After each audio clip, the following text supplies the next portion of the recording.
Hello, guys. Apologies for the audio.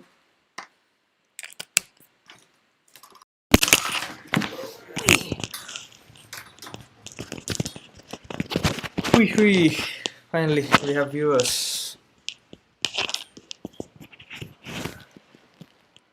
Hopefully, you can hear my audio. Say yes if you can, and I'll understand. Whew, that was a hectic start to this live stream.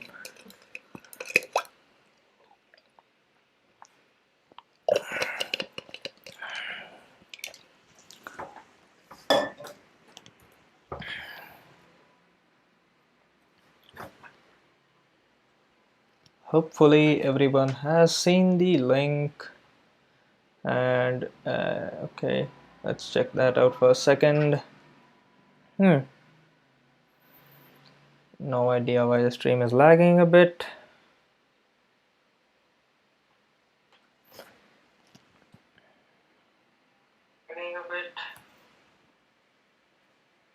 Okay, I'm guessing the stream is working.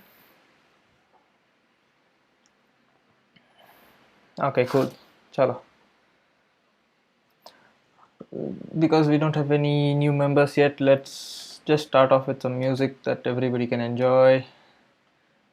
Just so I can start off the stream in a more controlled manner.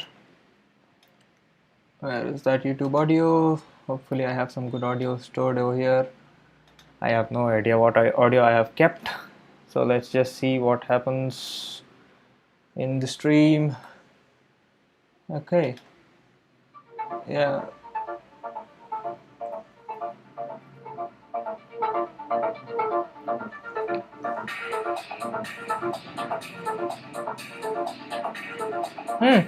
Cool.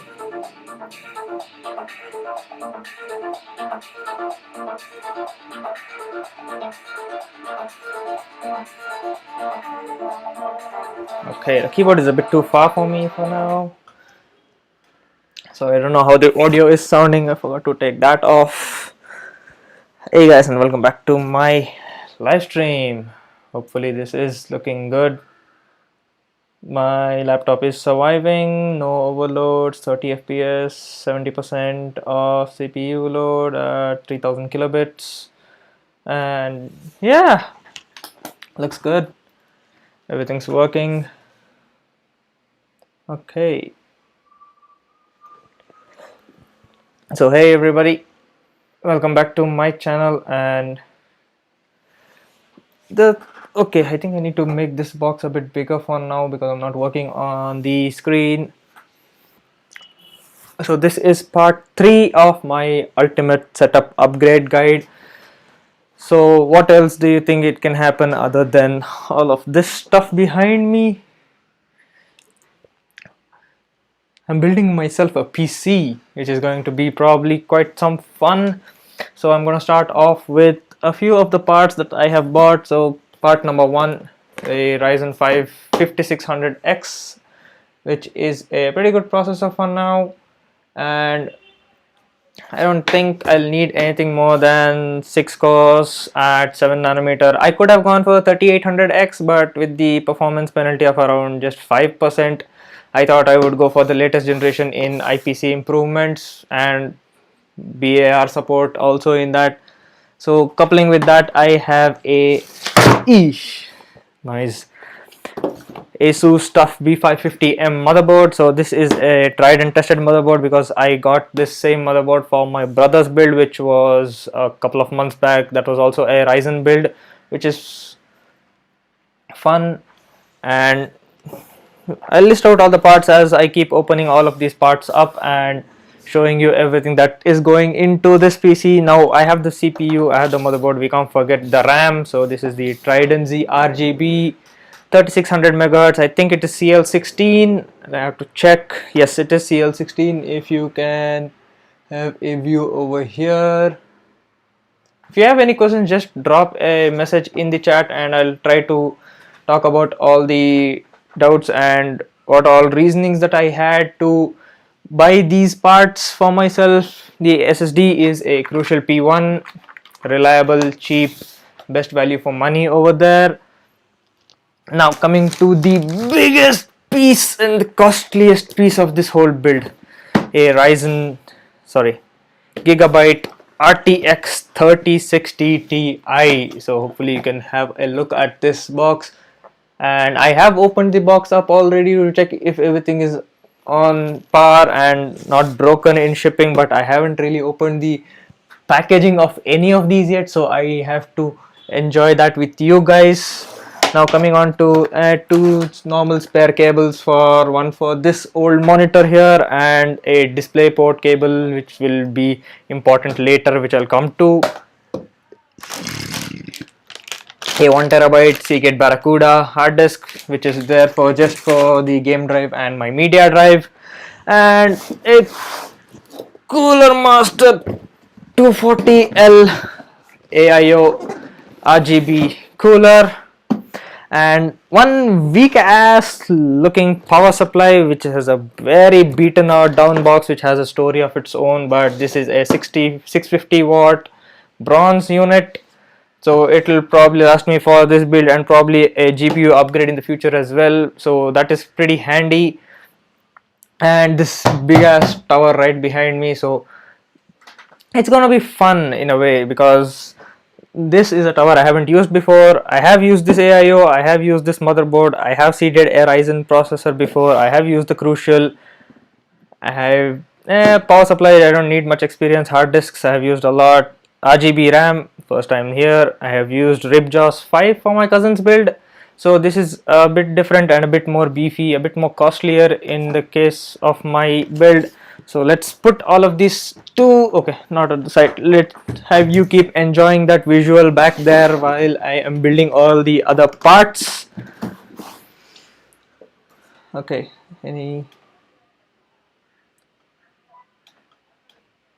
okay, sorry for that.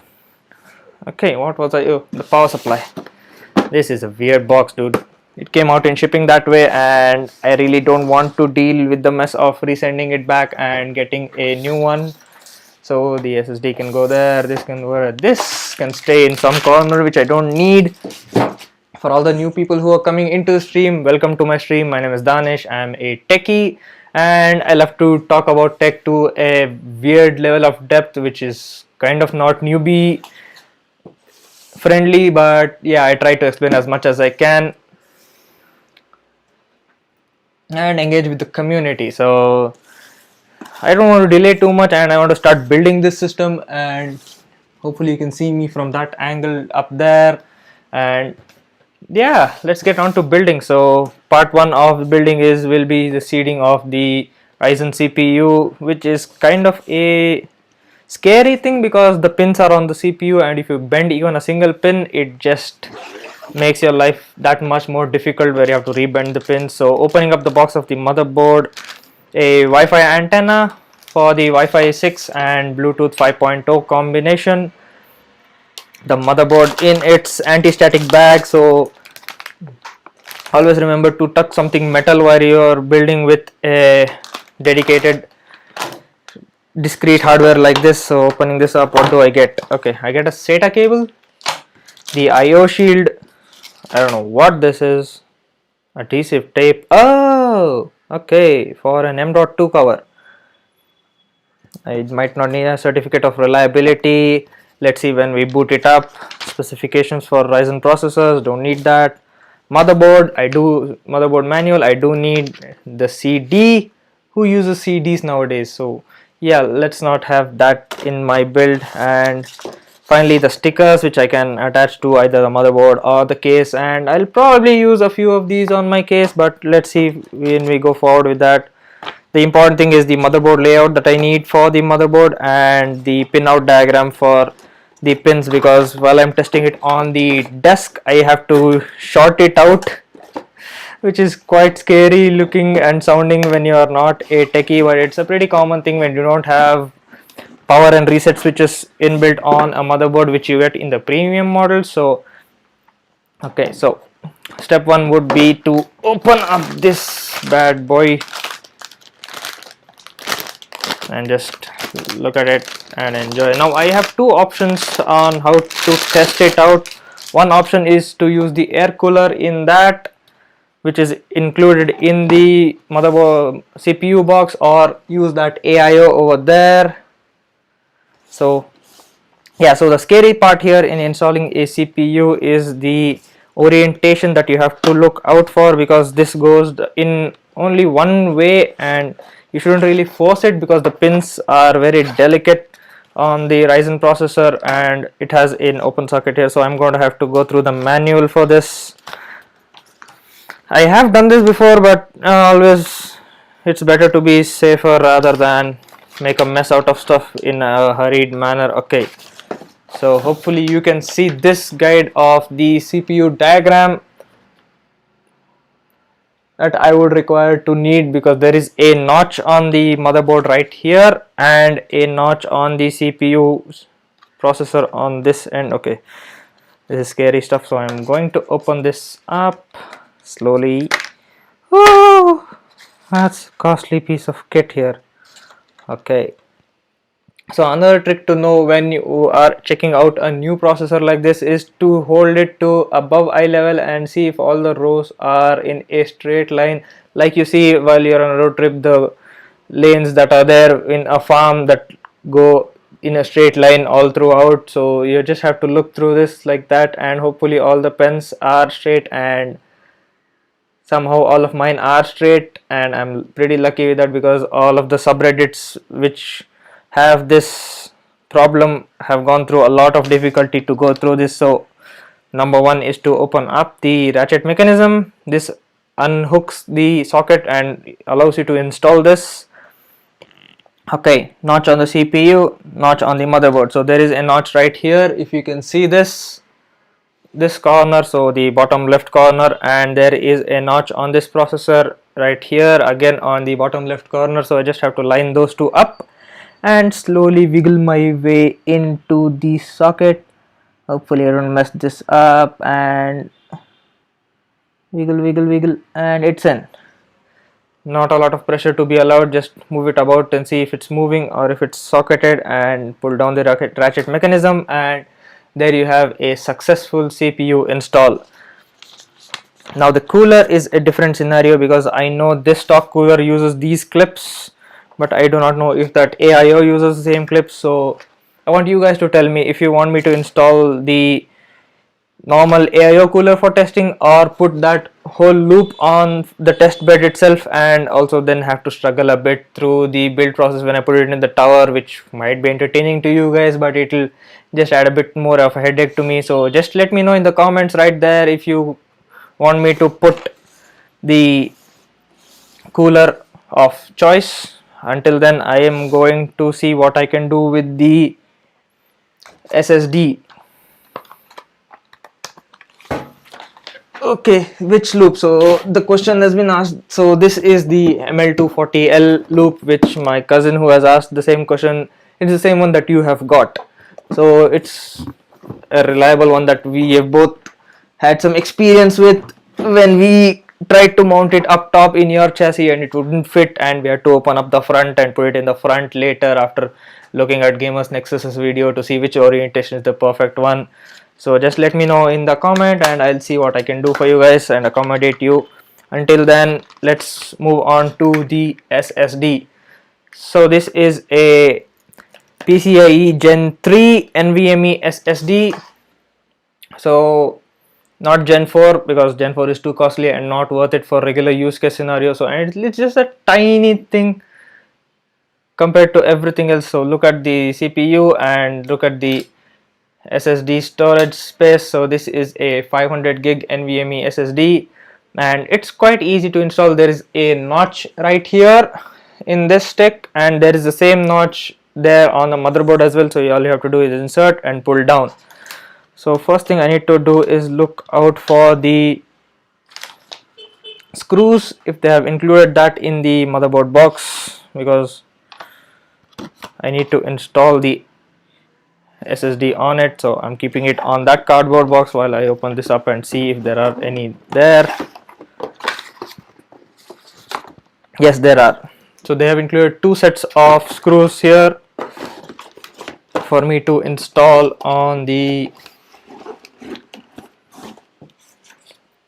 motherboard. So One of the SSD slots is right here below this, and the other one is the exposed one, which is the closest. So this SSD slot is directly powered by the PCIe lanes from the CPU, and this comes through the chipset right here, which is the B550 chipset, which can give you PCIe 4.0, but yeah, it's better to have the lesser latency option for yourself. Okay, so now I need to get this screwdriver, and where are those sockets?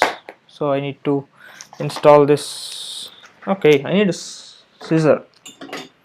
I haven't been the most well prepared here. Okay, what is this? Let's go there. Open this up to an extent. Slowly unroll 2 bits. Okay. Put this back to the side. So it comes with a standoff mount that comes like this, and a screw that goes into the standoff like so. So I have to install the standoff first. So there are 3 slots for the standoff. There's a 40 mil, there's a 60 mil, and then the topmost is the 80 mil. By standard use cases, most of the SSDs are 80 mil in length. So there are a few ones that come in the small form factor, that is the 40 mil, but most of the time that is more likely the Wi-Fi or Bluetooth card. So hopefully you can make a difference and get to know what you are installing. Okay, now why aren't you going in? Screw in, dude. Okay, it's threading. Now I'm telling you all this right now that I haven't tested any of this hardware, so all I've done is recorded the unboxing of all of these pieces just so I know that they haven't been damaged, and I have recorded the footages of unboxing, and I just slide the NVMe SSD in, hold it down. Okay, which thread is this? It's a flat thread. Hopefully I have a bit of that stored in this. Yes, I have. I'm pretty smart for getting all the parts ready before.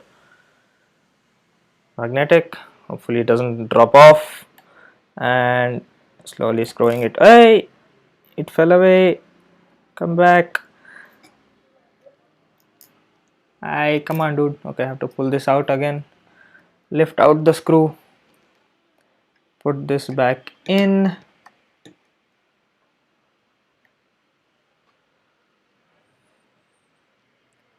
Okay, I'm gonna have to concentrate a bit, and I might go silent for a few seconds because this is stressful, really stressful.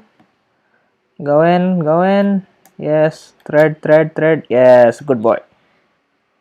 We have a secure contact, hoping that I don't over tighten any of it and just not strip any bolts. I have had the unfortunate, okay, where the circumstances of breaking stuff from the past 2 days, so I don't want to break any more stuff right here. Mini clip. You want me to enlarge in my space? Okay, I'll do it a bit more, so hopefully you guys can see my face a bit more. But I do want you guys to see this thing a lot more than my face, so I'm gonna have it in this way, and yeah, you can see this.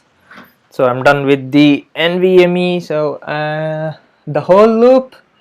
Okay, the audience's wish is my command. So this thing goes back into its box.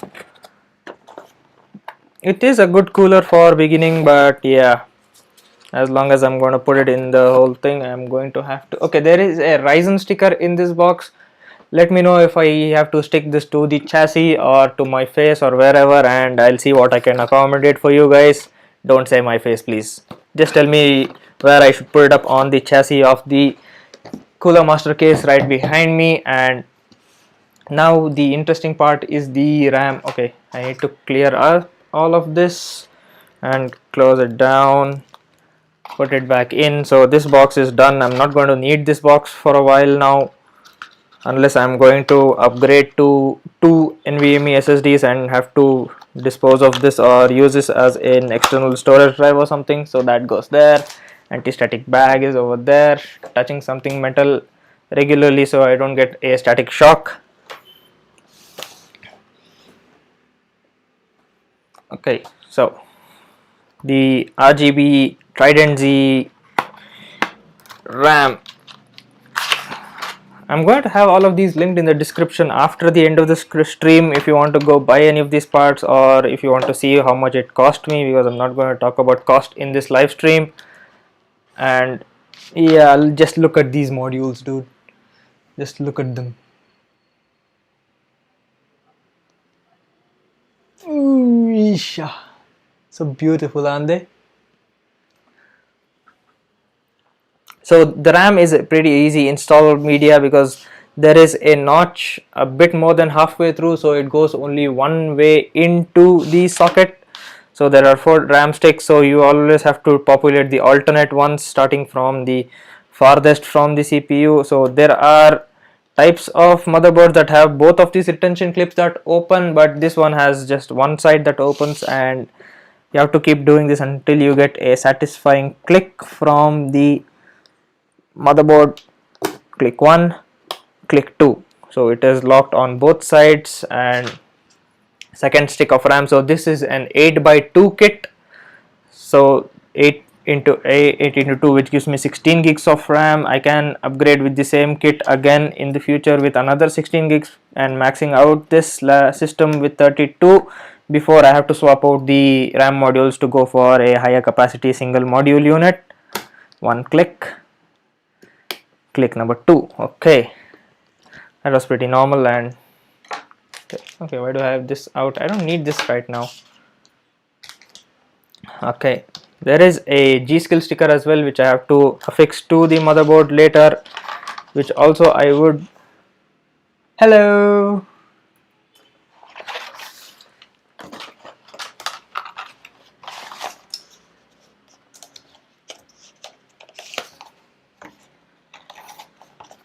That's done. Throwing it off there. SATA clip I don't need. So this can stay out for a while longer. This will take a long time to get onto the chassis. These things need to go back. SATA cable needs to go back. So I'm going to have to pull out the next box right here. What should I do first? The all-in-one cooler or the GPU? I think the all-in-one cooler would be a better bet because that has a bit more of an assembly to go through. So let's get the all-in-one cooler into the frame first and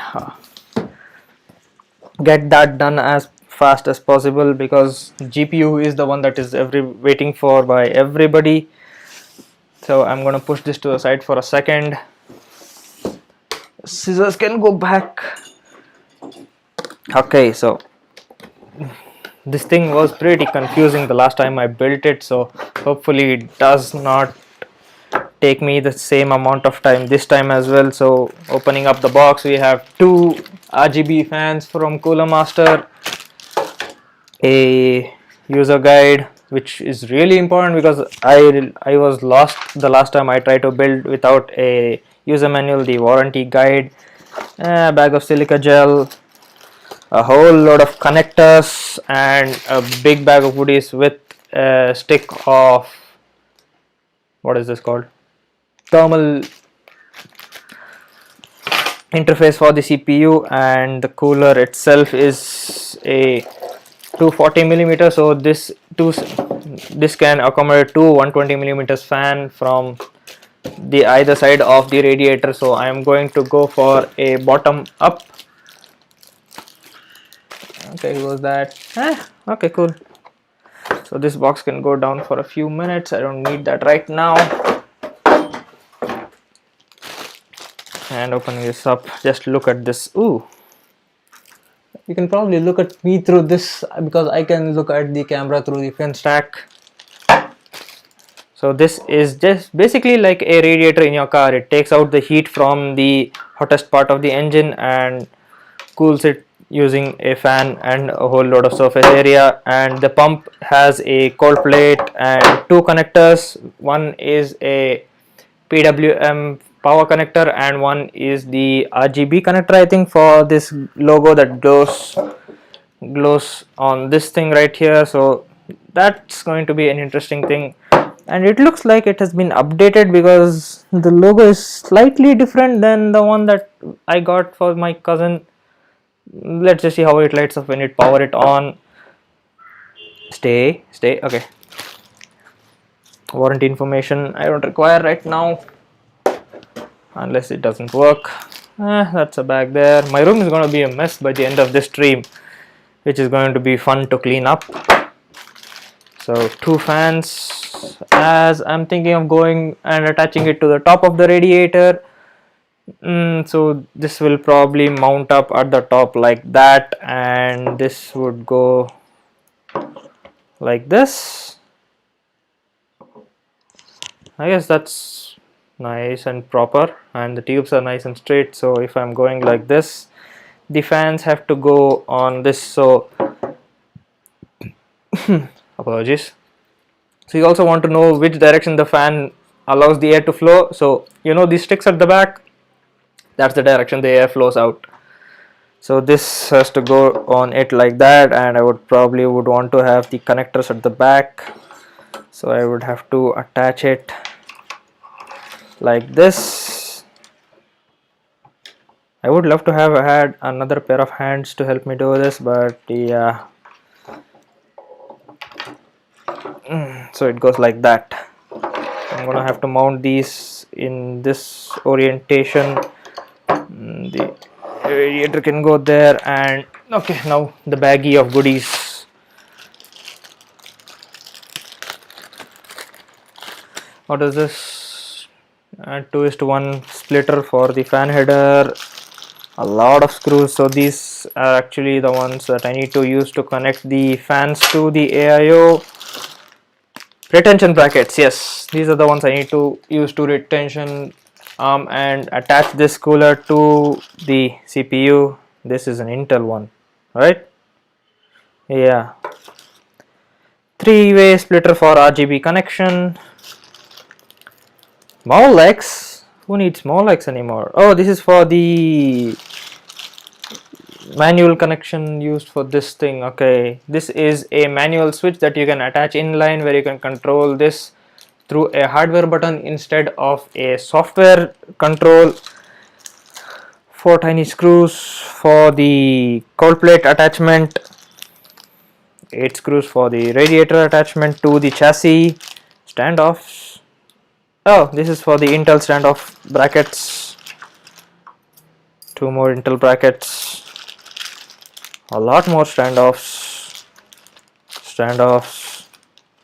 Oh, holding clips. So when you connect more than one of these to its counterpart, you can just attach it like this so that they don't fall off from the connection. Ooh, hello. Hello, Huma. Okay, so I don't need these guys. I do need the thermal paste for my attachment. I do have some Arctic silver somewhere, but I'm too lazy to go and find it because it's somewhere over there, and I'll just use the one that they have provided, knowing that it will probably be enough for me. So manual, long screws for the radiator, small screws like these for the other side to attach to the chassis, which can go there. Long screws here, 4 screws. I think this is for the cold plate. Yeah, this is for the cold plate. Okay, and Intel LGA, no, we are AM4 here. Red team for the win. Yeah, 4 screws for these 2 retention clips right here. Where did it go? Yeah, attaching that to that. Thermal interface connector. This is a 2-way connector for what? Oh yeah, the splitter connection from this and the cooler connector. Okay, and then I have a 3-way connector to connect all of the RGB into one plug, which is I think at the top right here. Yes, there it is. I didn't think it would go this quickly and this smoothly. By that time I am what, 30 minutes into the live stream, and I have built this pretty quickly. I am guessing I'm having a lot more fun than I thought I would. Okay, tearing this bag. Now don't comment that I didn't cut it down properly, because I'm going to use, ooh, yeah, sorry. I am making a mess of stuff. Okay, a star. Do I have, yeah, That one fits nicely. Okay, cool.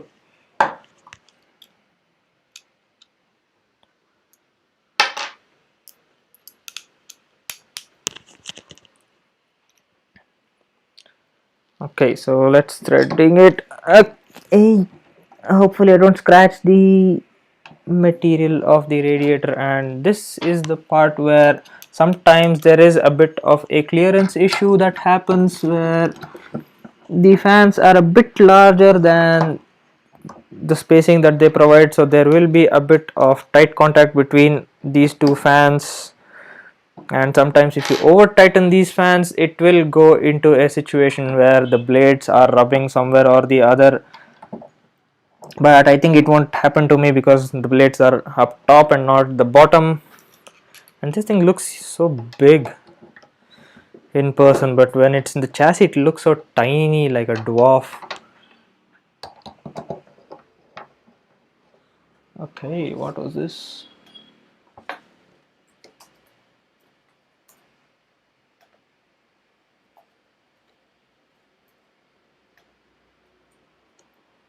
Sorry, replying to a few WhatsApp messages that I received, because it is still one of the major sources of communication that people have. I don't know if everybody has switched to Signal yet, but yeah, Elon Musk did put the world upside down with his tweet about Signal.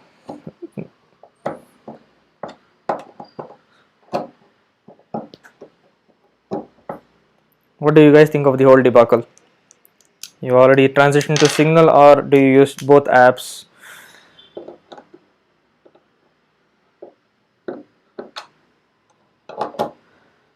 Okay, hopefully that has been tightened to a good enough degree. I don't have to probably over tighten these because the dampening is there, but if we over press this foam, the vibration does go through into the chassis, so I don't want that to happen.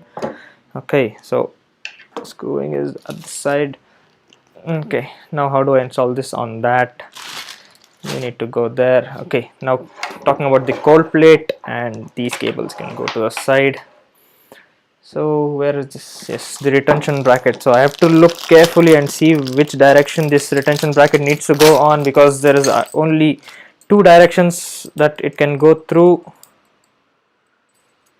Okay, I don't want that to jump because these are threaded and hand tightened, so you will not know at what level these things will continue to keep on clamping down, and sometimes break the socket as well if you are not too careful. So if this is going like that, and how am I mounting this again? I'm mounting it bottom side up. I think bottom side up is the way to go.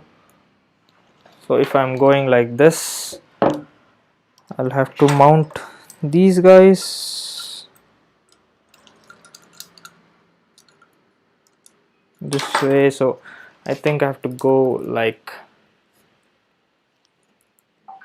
so.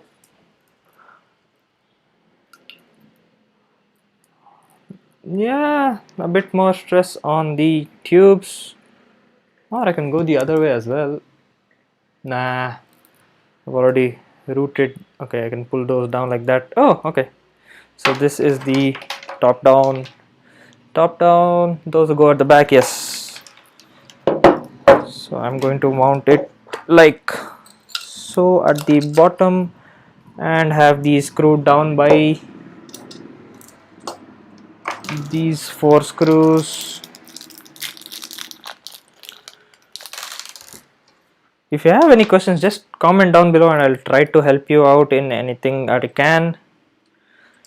I do like to teach about all the tech that I know, and it's always fun to find new people to teach to. Hopefully you can go in. Please go in.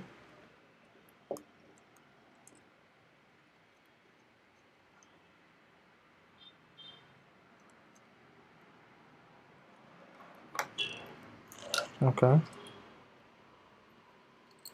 I think I have to pull that out a bit.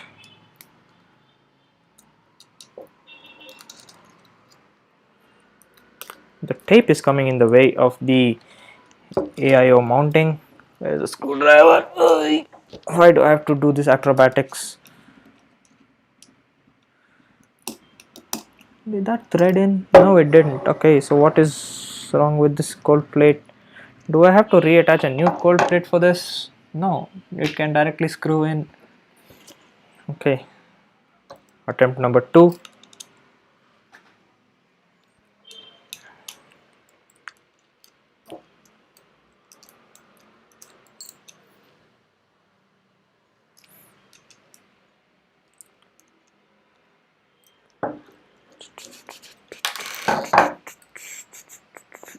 Okay.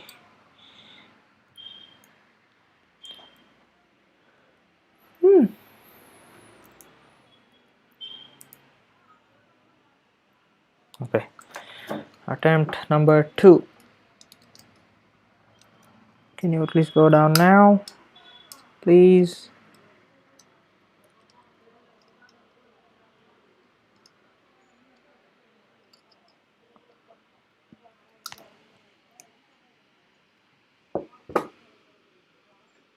Yeah. Oh, these get screwed into these later. Okay, that's a mistake I made. So the screws go through this cold plate and then into the mount. How stupid of me. Yeah, I know, I still make mistakes. I ain't perfect. Ew. Sorry. Do you all also cringe when something like that happens? When somebody drops a piece of electronics? That went in. Yay! Okay, finally. I'm on the right track.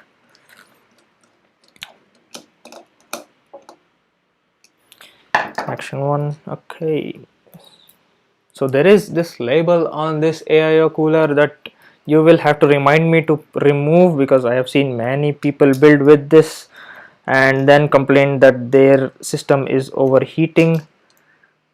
I don't want that to happen with my system.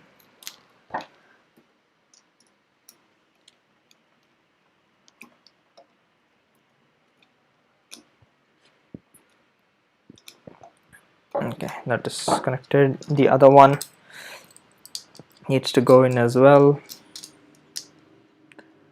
Yes, okay, cool.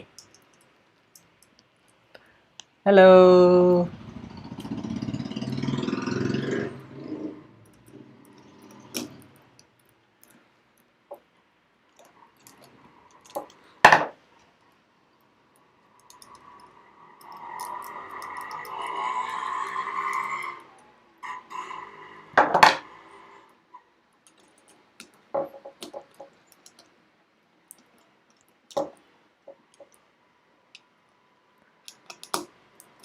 Okay, so the cold plate is ready. Now I have to go through this mess of all of these wires. So there are 3 sets of RGB wires that are coming out of this and 3 sets of power wires that are needed for running the pump and all of the fans.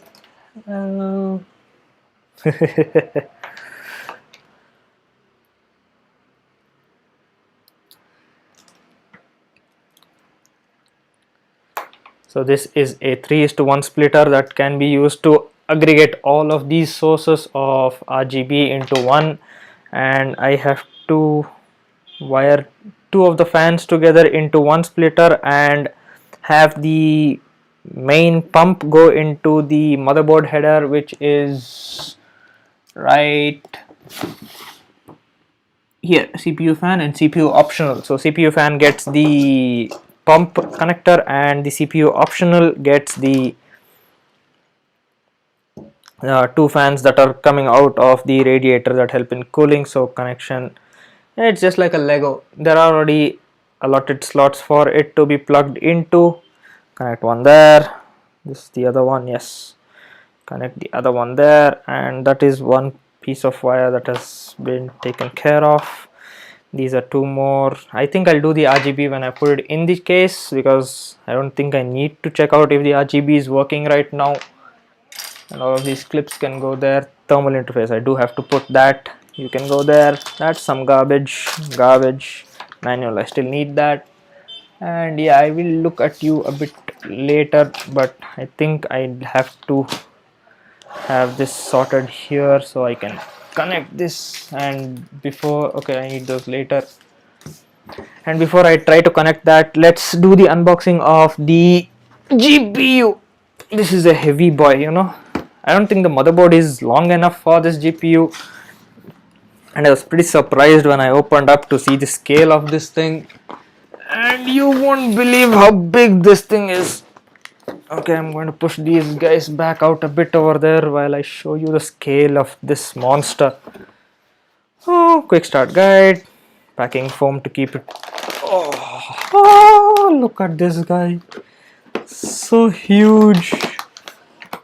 Look at the motherboard right next to it, it's tiny.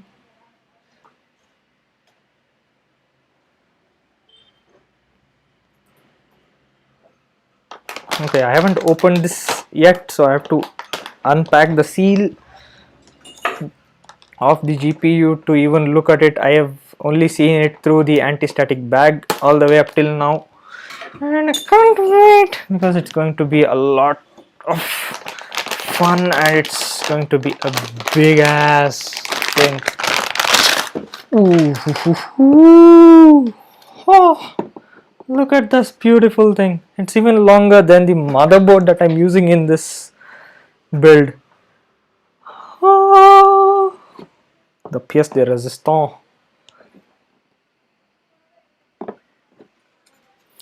So a 3060 just uses a single 8-pin power connector instead of multiple 6-pin or a dual 8-pin connection. So one 6-pin connector with 3 fans, and good enough performance for a 1440p or even a 1080p gaming experience. The connector, oh, even the connector cover at the bottom has the Gigabyte branding on it. It looks good, and just metal backplane at the back.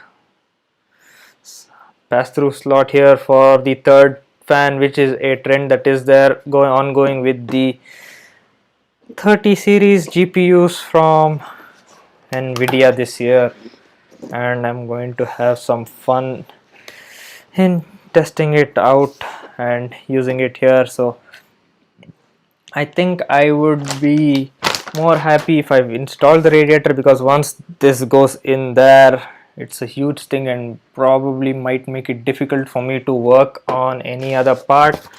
Don't want that. Quick start guide, HDMI, mini display port, DVI, everything I already know about. Thunderbolt, okay, that goes there. I am going to put you at this side, and now comes the important part of putting some thermal paste on this thing. There are many things that you can do. You can do the X pattern, you can do a droplet of bean in the middle, you can put multiple drops all around, and I think I would go for a standard mount with a cross pattern.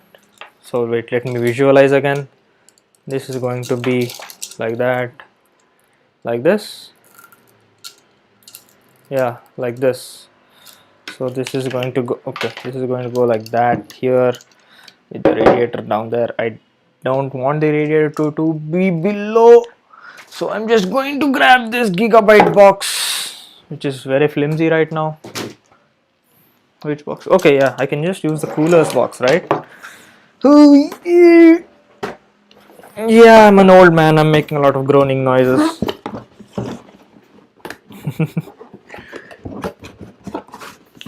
Okay, that's a big box, because that is a very serious lesson that we learned, is not to have the pump lower than the source of water it is taking. So having it here would be a better choice. So thermal paste time. No going back now. Peeling this cold plate, not so much satisfying, but Yeah, cool. Okay, it's now or never. Ooh, this is very squishy tube.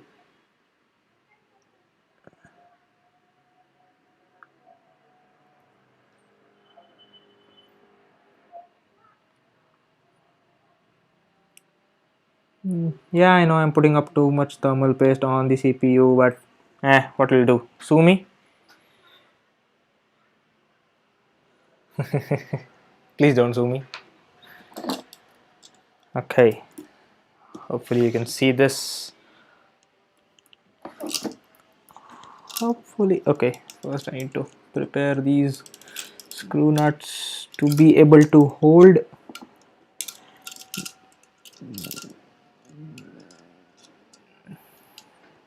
Okay. Okay, so these hooks have to go down there. One can hook there.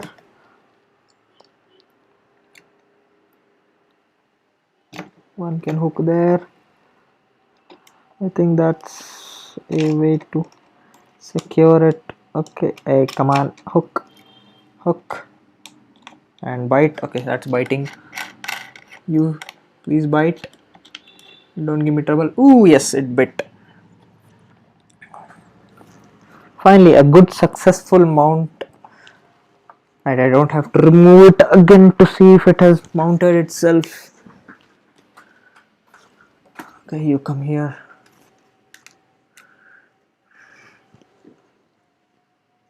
Just hand tighten this as much as you can, not too much. Don't put too much strength, or you will be putting strength and effort on the socket, which you don't want to do. So that is a successful cooler connection, and the tube can go there. Now connections for the power. Where is the RGB? Okay, see, this is the RGB strip that I'm not going to connect right now. I'll keep that for later. And the power connection 1 goes into CPU PWM. And don't worry about the cable management, I'll take care of that when I'm doing the final workover inside the chassis. For now, I just want to see if everything is working for me. The second connector for CPU PWM is over here again. Slowly, all 4 pins inside. Yes, okay, cool. I guess that's done. Taking care of RGB later. I'll push that there. Okay, I think I need to pull that. I'll put this sticker on the Ryzen box just as a warning, and a fun sticker. Even though it's an AIO sticker, I'm putting it on the air cooler and processor box. Hello, many newcomers. Okay, cool. Now what do I do? GPU, power. Okay, power. For power, I need to look at the manual and see, because I keep forgetting the pinout diagram for the power connectors because I have to jump this system. Where is it? Yeah, front panel. So power LED, power and ground. Okay, power button. So the top 2 connectors from the middle is where I have to short it to get it powered up. Okay, so this is where the mess is going to actually increase a lot more, because I'm going to have to unplug that from there and bring it out here. So I'm going to keep my GPU right here. I know my table is a mess, bear with me for a bit. The thing can go there. Ooh, this is solid looking connector. Thermal paste work is done. You guys will be taken care of later. Okay, now this thing can come up in a few seconds, but before that I need to unbox this and tell you the story of this power supply. Before that, GPU connection. Easiest thing you can do. Unclip this at the bottom, if you can see that. Bring the GPU forward and just slowly push it in, and you will get the latching sound. You do have to put some pressure sometimes. for it to latch, and there it is, it latched. And be careful to give some gap in the front because those prongs at the front go down into the chassis, so keep the motherboard at the edge of the box and then do all the connections. So just look at this box, all broken, torn, taped up, just so the product can be delivered, but silica gel is there inside, power cable and the power supply in itself, and the screws for mounting the power supply into the chassis. Just look at this thing, scratches here, nearly all the corners have a bit of a scratch and paint peeling, but I really didn't want to send this back just so I can get a newer unit but with a long delay, because when you gotta build a PC, you gotta build a PC. Sometimes things happen. That's a lot of cables, so I have to sort out where's the 24 pin. Okay, there it is. So 24 pin goes to the CPU there. Where is the 8 pin? I think it's an 8 pin. Yeah, it's an 8 pin connector for the CPU, which is this. PCIe 8 pin, which is this. Hopefully I can clip this to itself. Yes, which is a daisy chain of two 8 pins. And what else do I have here? Another daisy chain of double 8 pin PCIe and 1, 2, 3 useless cables. Okay, 2 useless cables. One Molex connector cable and one SATA cable that I'm not going to use, and one SATA cable that I will use for the SATA hard disk drive later on. So I don't need all of these right now, and I need this connection for the PSU. Going pretty well. Okay, so this is an Indian plug, but in another product that I have ordered, which you will see soon, I did not get an Indian connector plug, which is mildly annoying.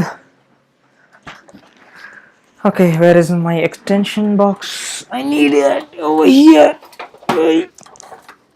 Okay, sorry for all the noises, people, but sometimes they do come out. Okay, so first thing I want to do is test out if the PSU itself is working. So I just need to do a power cycle through it, and just see if the fan in here spins up and then shuts down. Did that make connection? Yes, it did. Okay, cool. Hopefully this is my ground.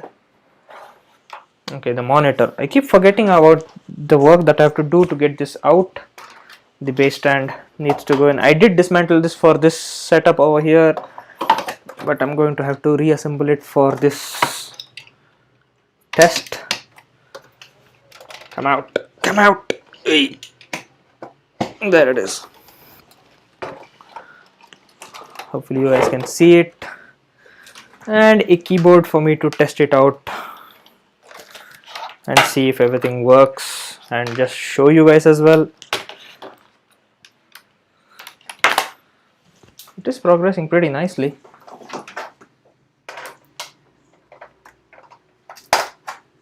Hopefully everything works. And here I have to bring out the cable extension conversion kit, that is from DVI to HDMI, because this monitor is only DVI and VGA.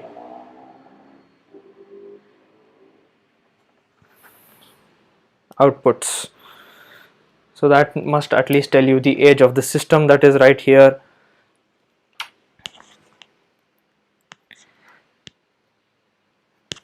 So an hour down and I'm already doing testing. Pretty good speed that I have gotten myself in. Where is this connector now? Okay, I should have had all of this prepared, but yeah, I didn't have enough prep time to do all of this work, as I didn't have any idea that I would be doing this live stream 2 days ago, so apologies on that.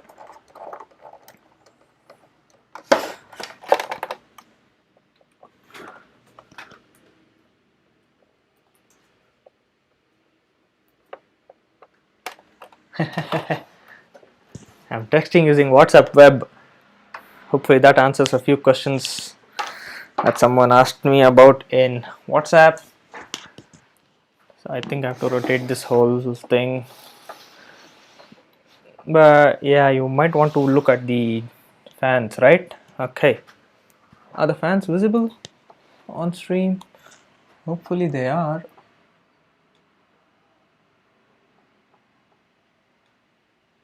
Okay, yeah, they are a bit. So as long as this works, I'm gonna be happy with that. Okay, the power supply, 24 pin, where do you go? Okay, so this is the biggest connector that it's here. Okay, I don't think you'll be able to look at the fans because the positioning of mine is pretty bad. I am not a very good streamer. I would like to learn to stream a lot more, but yeah, for now I'm not a very good streamer. Hey, come on, you don't need to light up yet. Okay, I think that was a bit of residual power that was there in the power supply that did light up the motherboard a bit, so that is a good sign. But yeah, I have to put a lot more of the connections and take care of them. So this is the HDMI connector. Which one of these is HDMI?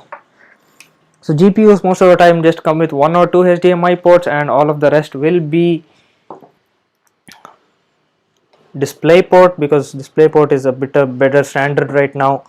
And this is the 8-pin CPU. Yes, 8-pin CPU connector at the top. There's not a satisfying click, which was something that I was looking for. And 8-pin GPU. Okay, I think my head is blocking a lot of it, sorry. There's the GPU connector.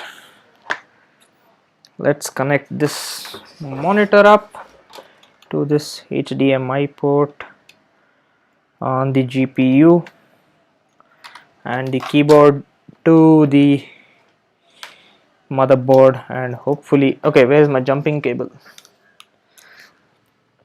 This will look scary to a few people, but this is common among the building community to jump the system using a screwdriver. Hopefully it works. I need to refer to the manual again because I don't want to mess this up.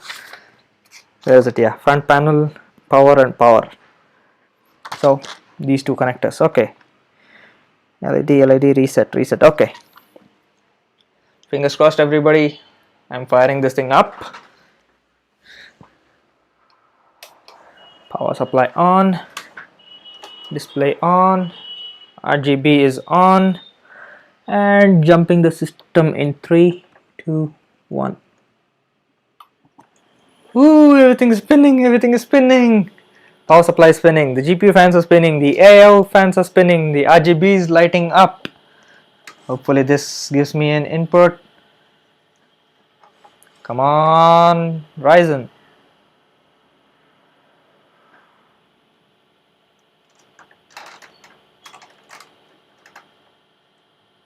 Yes! We have post, people! We have post! Ah, that's so satisfying at the end of this build.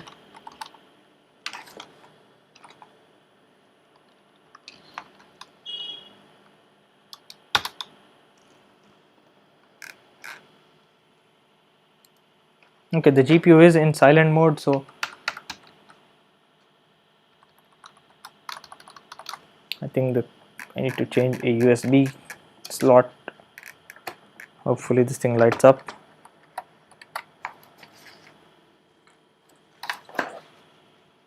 Okay, now is the worrying time because the keyboard isn't lighting up, which worries me. It shouldn't, or that the keyboard is dead. I don't think the keyboard is dead. I've been using it all day. Okay, I think I need to put it through another power cycle and hopefully it can work again. Long press power, and it did kill itself. Powering off. Hey, thank you, Mrudul. powering it on, jumping it again.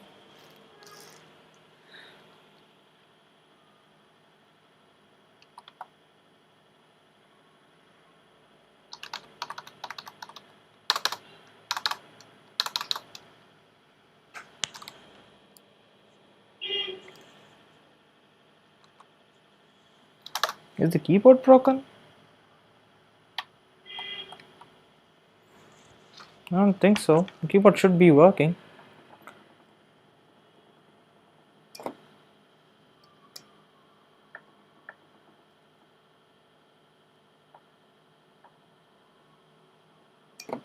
The AIO is running.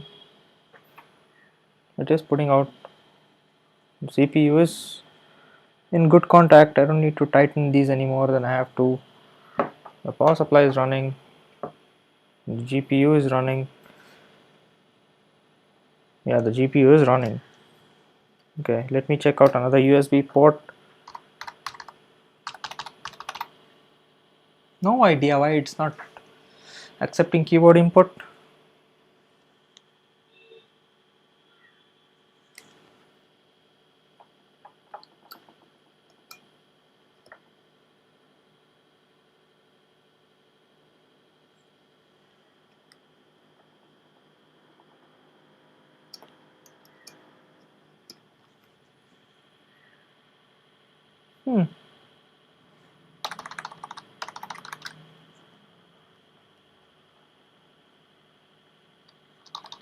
This isn't supposed to do this.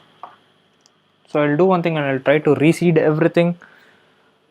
Sometimes that also happens.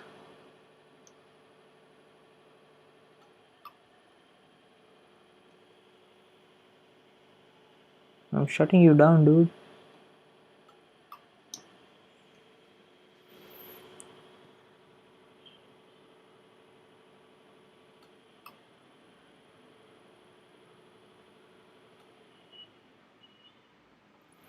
Okay, that's shutting itself down. Turning off the power.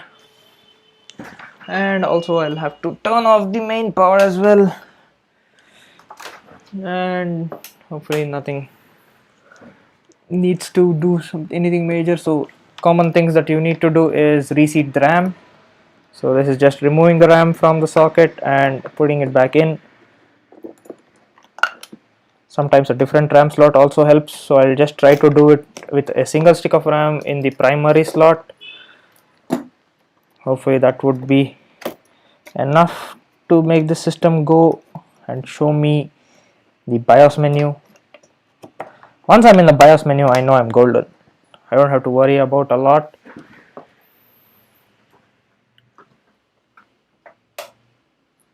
So one factor at a time.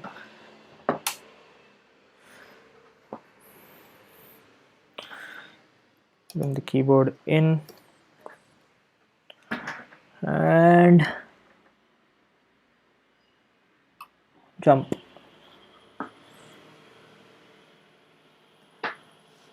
The RGB is working. Lights are at DRAM. Okay. Hopefully this takes care of that. It's going through the cycles. What are the warning lights? I need to go through the warning lights.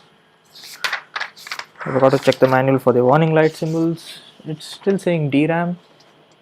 Yeah. Yeah, bro. Fingers crossed. Where are they? Where are they? Where are they? DDR4 DIMMs. No. Audio headers. No. Real panel. No. Socket. Memory.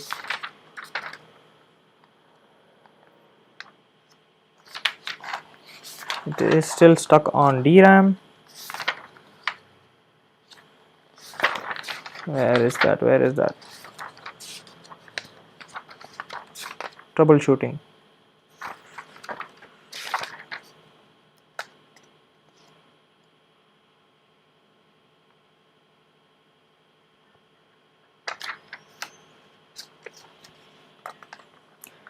Okay, no, not here, not here, not here. There was a, where is that? Motherboard, okay, daily let's page 80, unit 18, unit 17, unit 18, okay. QLED component, CPU, DRAM, I'm booting using motherboard. Okay, what does it still show? It is showing me a DRAM, so I'm going to have to check it out over here.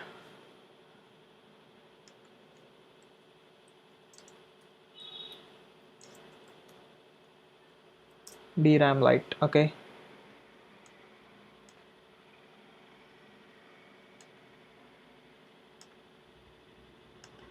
DRAM light, okay.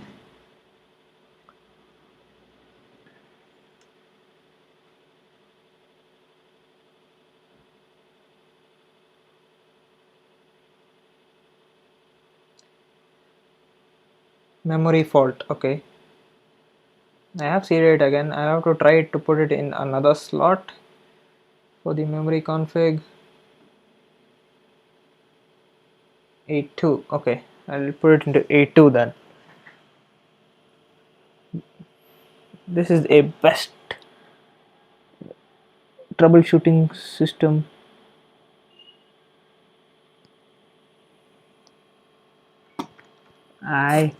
Sorry.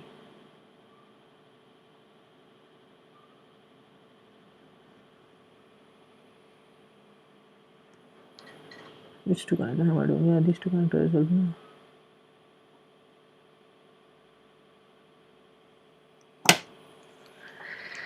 Sorry, dude. I keep pushing it up because I'm a bit stressed.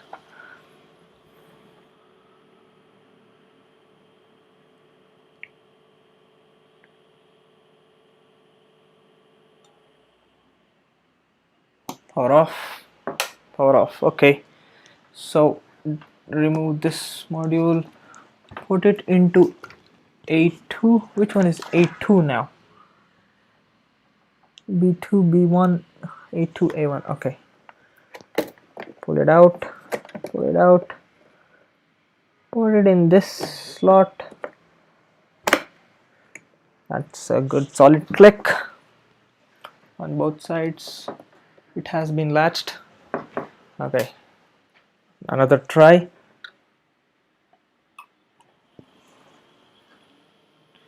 Okay, this time we'll go out of the DRAM loop. Okay, we have another light which is boot. Okay, yeah, I don't have boot. I know I don't have boot. But the DRAM light is still on.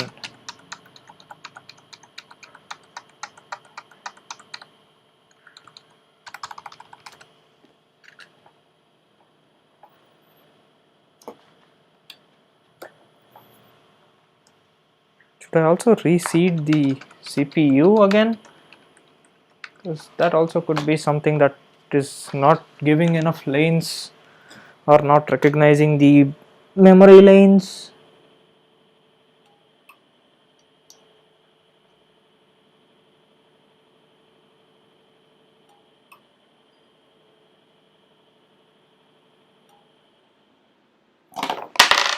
Okay, that's power off. Disconnect that. It's always good to disconnect the power completely while you're doing all of these troubleshooting, because you don't have need to get any more residual powers than you must.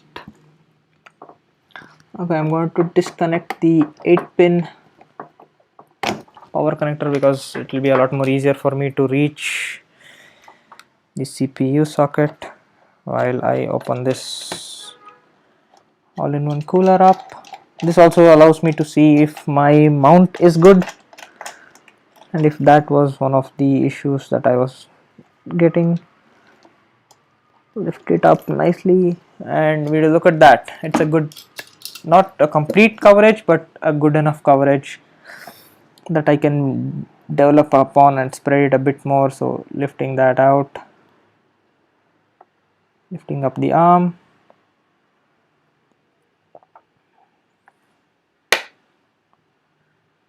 Okay, that was a weird noise that I don't want to hear from a socket.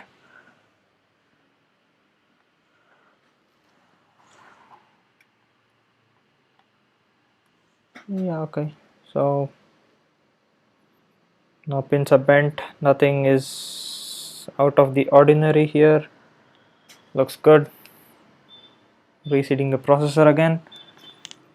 Hopefully this fixes the problem, or I might have to go and check with the secondary DIMM of RAM that I have on the processor and see if I have received faulty memory, because that also happens sometimes with electronics. So hopefully I get a connection properly here.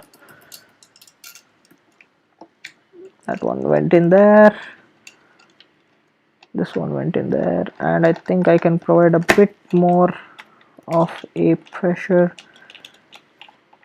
while I'm installing the cooler plate. Screw, damn it. Okay, I should not swear at you.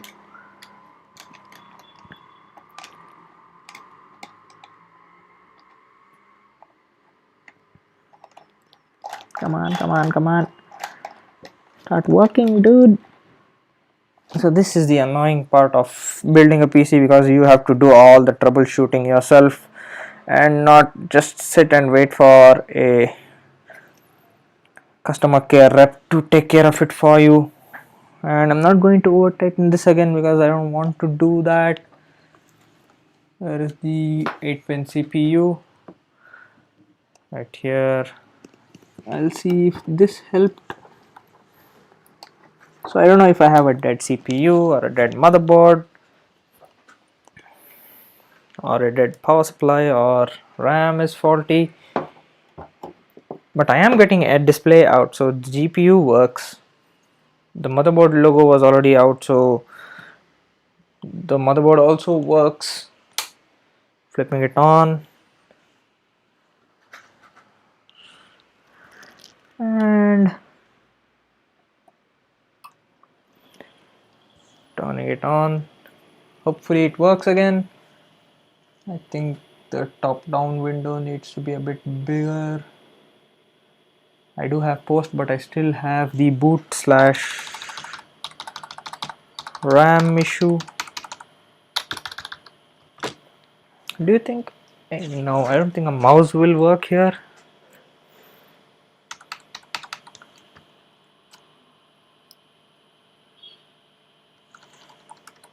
The main issue I'm having is the keyboard is not being powered on.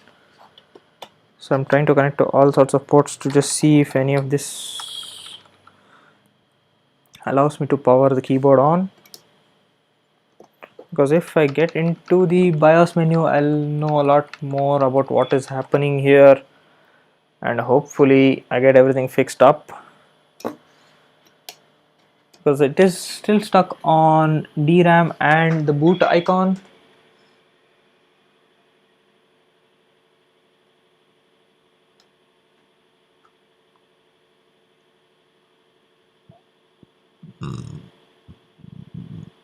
Sorry.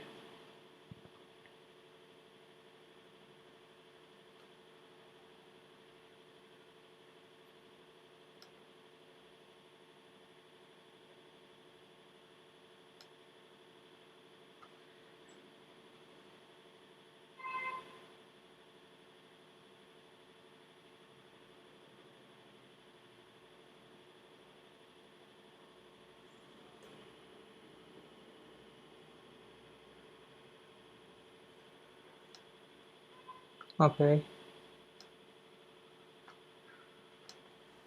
If I'm still having the, if I just can get myself into the boot menu, it would be a lot more helpful. Or is the keyboard not getting power? Is that why? Because I think I have a sort of USB adapter, but I don't have another keyboard because this is the main keyboard that I use at home. Okay, let me check if the keyboard is working with my laptop.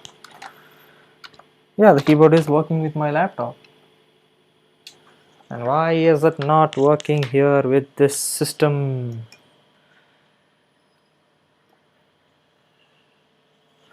I think I'll have to change the the RAM module as well to check out if that light, but the boot light is still showing. I have no idea what I gotta do about that, and if this keyboard requires something extra for this to boot, or do I need to install a new BIOS? No, for a BIOS I need the keyboard to be working. Where is that motherboard box? Is right here now.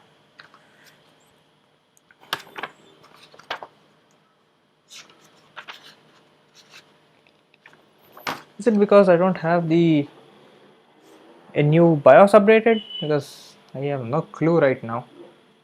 Trying to figure out what I have to do.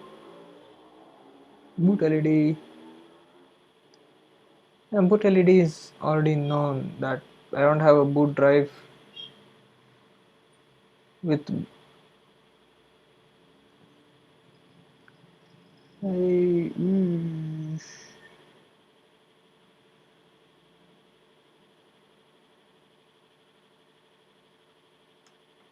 Okay, I can try to clear CMOS.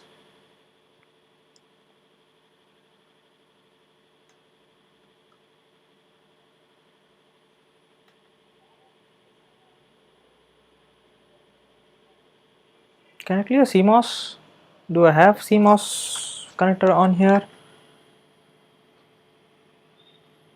RGB header, speaker header, clear CMOS. Yeah, I have that here. Okay, how do I clear CMOS?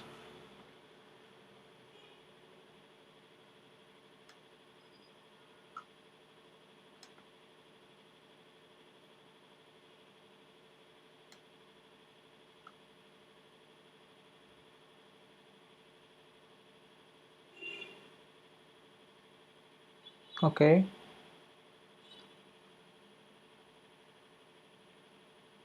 Okay, I'll try to clear the CMOS. So I have to power down this.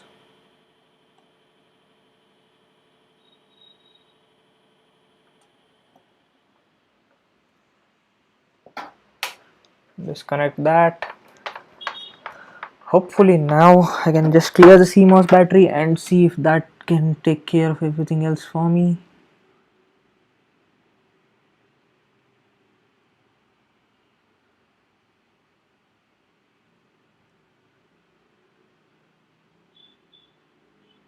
It says 5 to 10 seconds.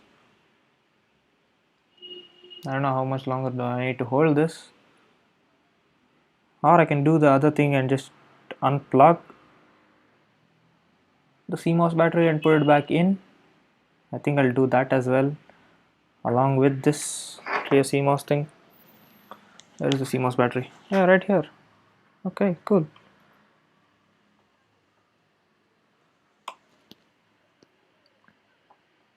Sharp edges, sharp edges.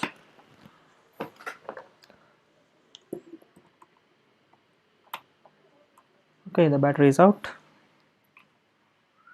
Oh, put it back in and hopefully try it now. And it'll give me boot, or I'll have to go and find another USB keyboard from somewhere and get that too. Motherboard lights up and jump.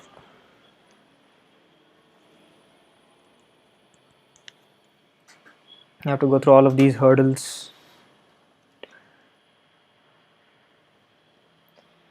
just for me to get RAM light again. But I do have a boot screen, so I have to see if it's not accepting this keyboard or my mount isn't tight enough. I can't tighten this anymore. It will put too much pressure on the motherboard, so I think I'll change the RAM stick and see what I can do with that.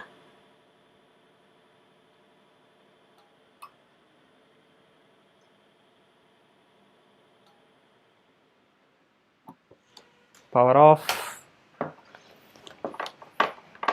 disconnect power.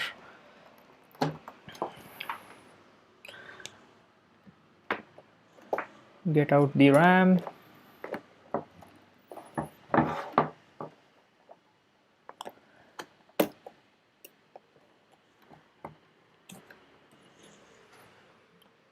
No dust on the RAM. No dust in the RAM socket. Please work.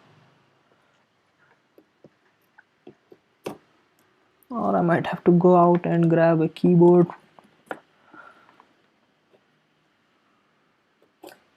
Oh, in my hurried state, I tried to put the RAM in the opposite wire direction and it wouldn't go in, which makes me question my sanity again. But oh well, things happen. Reconnect again. Power it on and jump.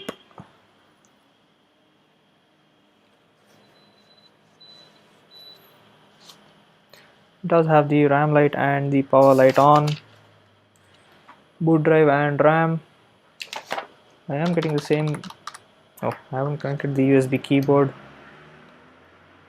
I think I do have a PS2 keyboard somewhere downstairs. I think I'm gonna go grab that, but I don't want to leave you guys alone, so I think I'm gonna need to put down some music for you guys, like a lift with a waiting room.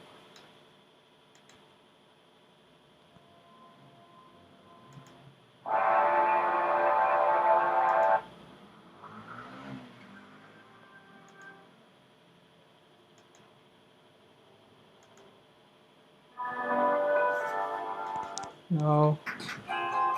Yeah, this is good enough. Just give me 2 minutes, I'll go get the other keyboard.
Okay.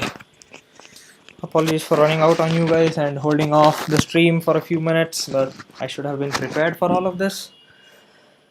Okay, so you can see the condition that I've brought these guys in. So this is a pretty old PS2 connector style, and please don't tell anything about how dirty this thing is, because this used to be with my old PC that I had like more than 5-6 years ago. So apologies for that. And I ran down, so my breath is a bit higher than normal. Hopefully this works. PS2 connector. I never thought I would use you again.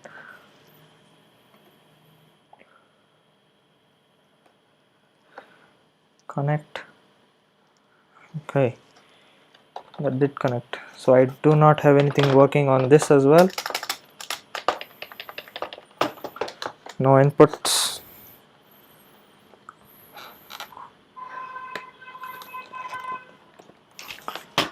I don't care about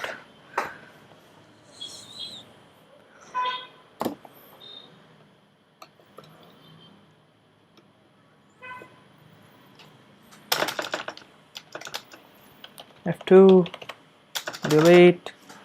No idea what's going on. Still confused. Could it be the GPU? The SSD has been seated nicely, so the next thing I'll do is reseat the GPU. Jumping again. So this is the ugly side of building a PC, is where you have to debug everything on your own and know a bit more so you can manage and understand why things are not working. Disconnect the PCIe power connector, and the GPU is getting hot, so it is being worked. And even though this Gigabyte one has a 0 RPM mode where the fans do stop, and they have stopped in the past. Ooh, sorry, I disconnected it in the wrong way. I think the monitor is freaking out over there. That disconnected over there. Lifting off the GPU. Hopefully no dust is in there. Is that some sort of dust that I'm seeing? Oh, those are the pins. Okay, those are the pins. So I don't have to be worried about those. With the GPU now out, I have to just reseed it and see how it goes. If you have any suggestions of what I can and should do to make the system work, please let me know in the comments. I would really appreciate the help.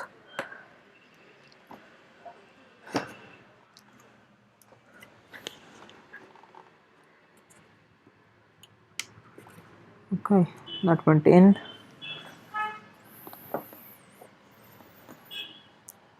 I'll also make sure the PS2 connector is in properly. And GPU power. This is GPU power, yes, GPU power. That's a whole lot of mess that I don't require right now. GPU power. Please stick together.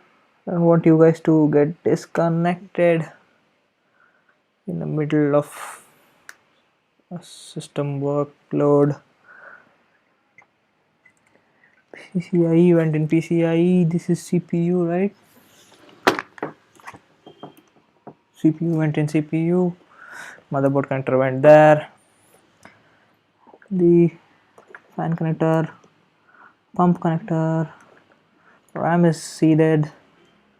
Next thing, SSD seeded as well. Next, one more chance. Let's see how this goes.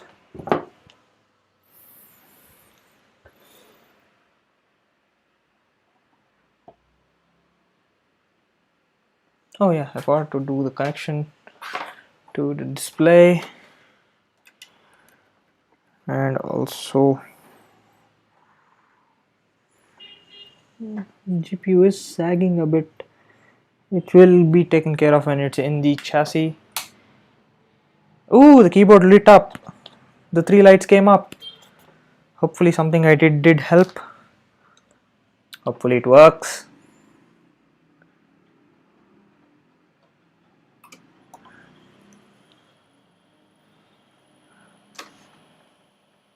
Please work. Keyboard light. I have a keyboard light.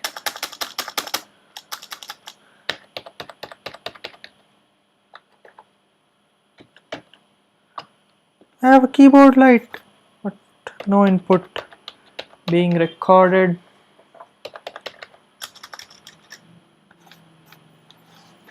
I still have the RAM and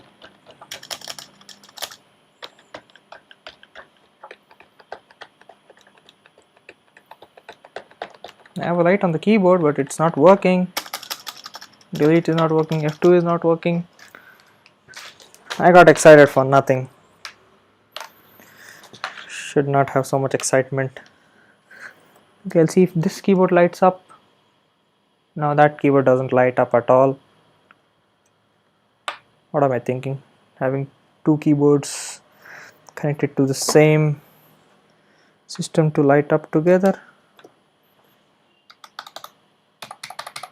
No lights on the other keyboard. Reconnecting this guy. That's the same. That's the way, right? That's the way. Yes.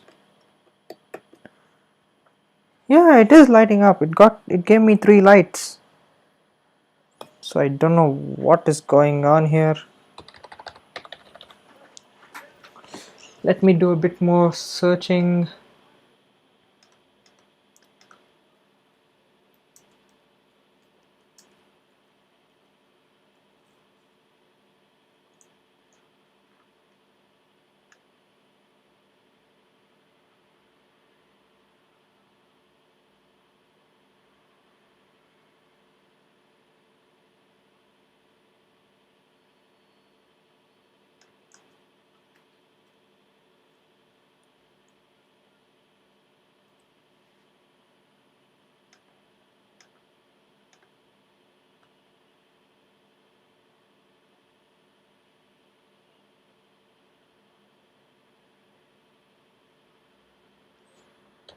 Even the PS2 keyboard is not working.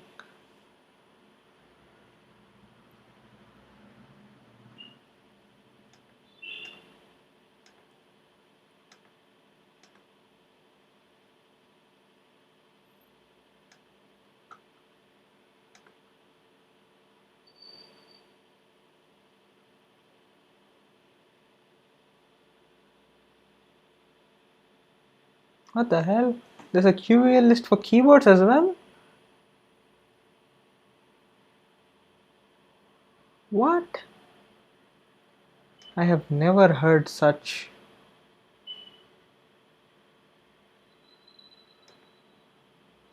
weird stuff.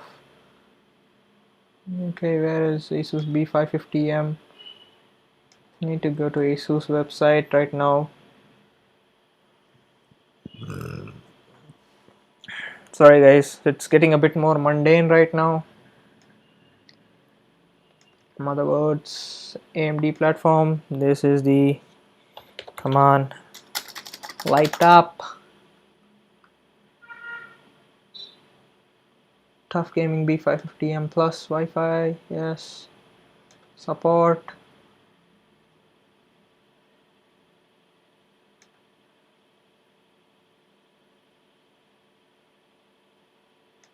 Okay, where do you tell me where to go?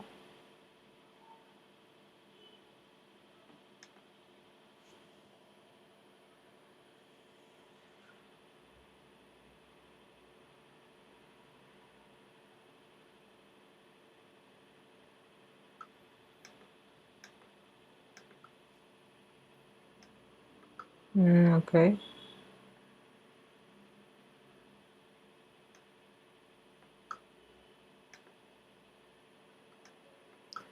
Okay.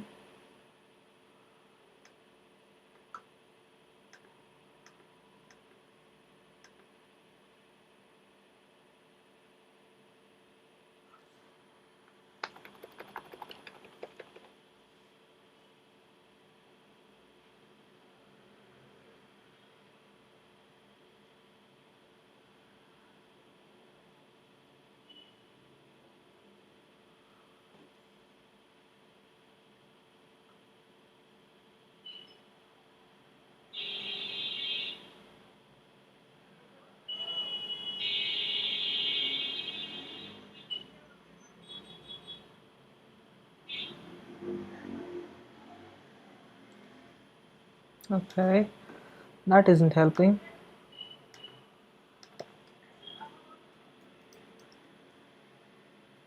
First boot. Okay, do you guys have any idea? The burp.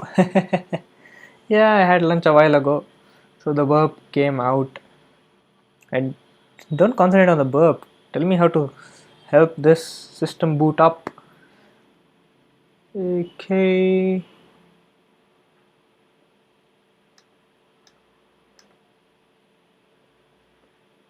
Okay, somebody has had this query before.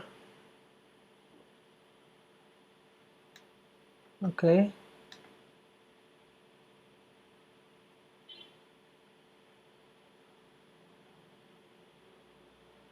Okay.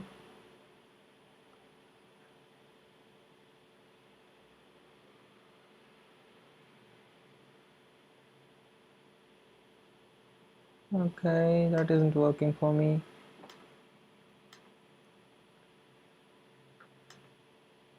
Peripherals. Keyboard. Tell me about keyboard. Right, keyboard. Come on, guys. All of you are techies. You need to help me out here.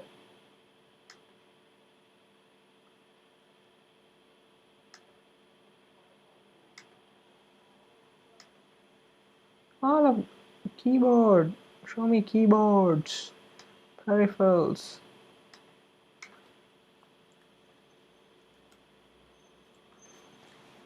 Why is this keyboard not being powered on? Okay, I'll do one thing. I'll restart the system. Restart. Below that. Okay.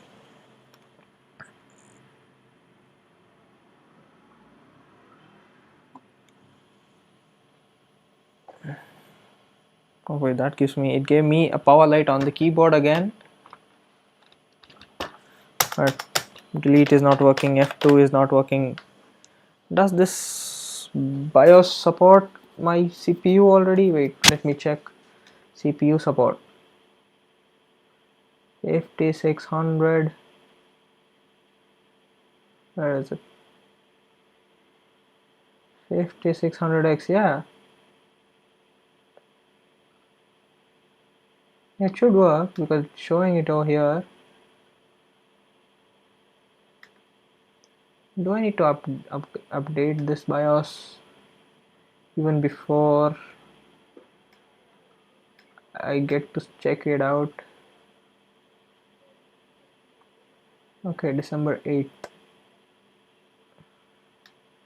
Okay, I'll see if this helps. I shall download that. Where is the USB sticks that I had? Sorry. That's a lot of noise. This one is the old keyboard.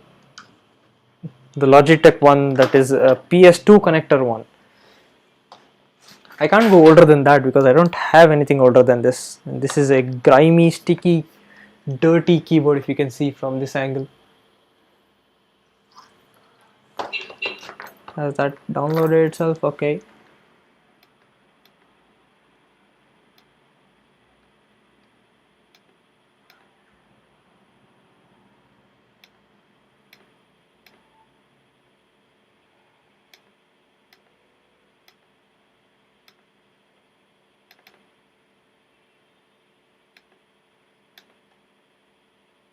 Extract all here. Renaming it to .cap. Okay. Control C.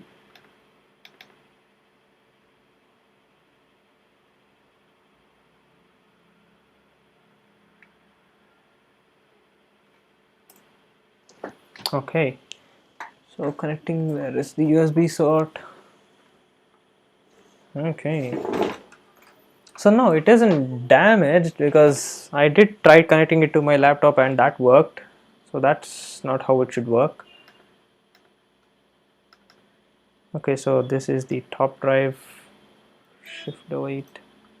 Okay, let's see if this helps. Which is the BIOS flashback port? I have no idea.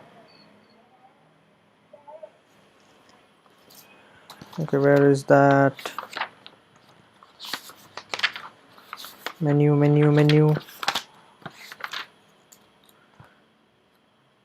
Easy flash. It should be here. Okay. Yes, it okay. That isn't working. I don't know why it's not working.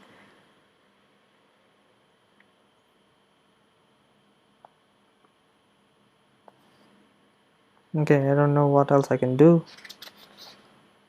At startup, delete or F2. Post continue its routine. What routine, dude? And to go and flash the BIOS, you need to be already in the boot menu, which it isn't taking me to the boot menu. I'm going to put the other RAM stick, sorry, this RAM stick in the other slot and see how it goes. This is frustrating stuff. I have taken out the CMOS battery and tried that once, but it didn't help me.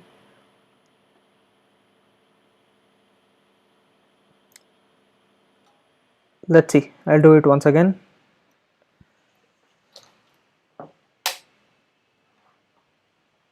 Come on, deplete. All power needs to be depleted.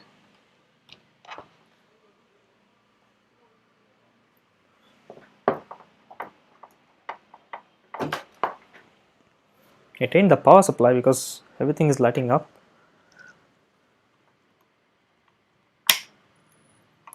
See, CMOS battery is out.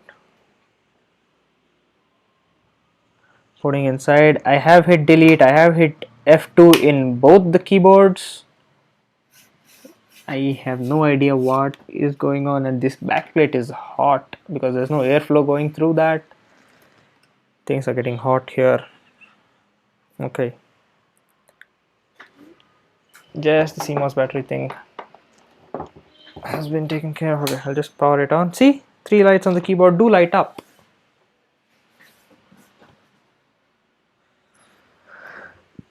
That's what is mildly infuriating to me, because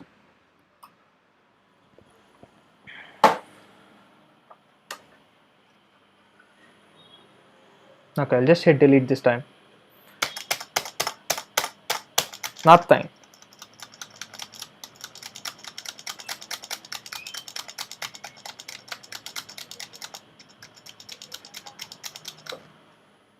The pump is running, so that is not the issue. The GPU is working, that is not the issue. Yes, this keyboard. Okay, see, I'll disconnect the keyboard, reconnect the keyboard, and see, it lights up.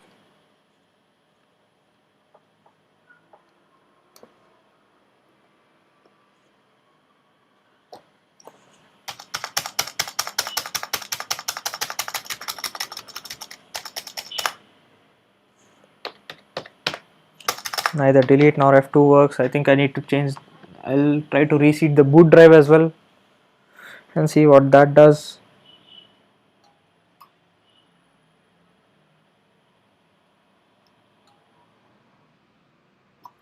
Okay, disconnecting power supply.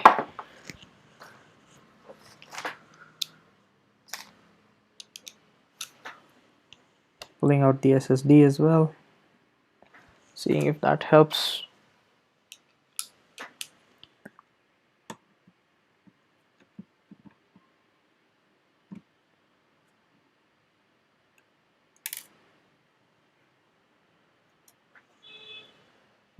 No issues with the SSD, it's all fine.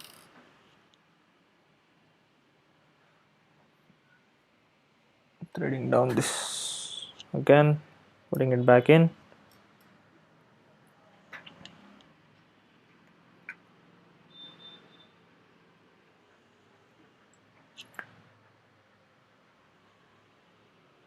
Switch to a different USB port. So at there are 6 USB ports at the back, 7 USB ports at the back, and I have tried all 7.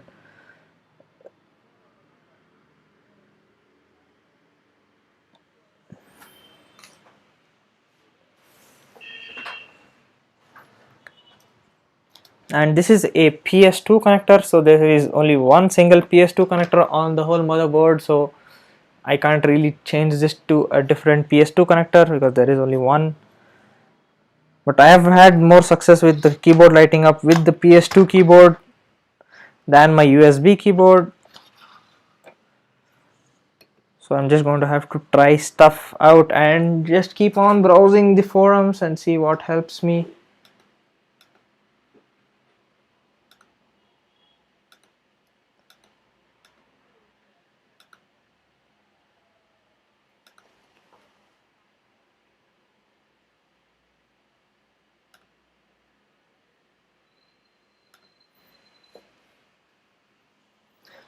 Okay, motherboard, troubleshooting.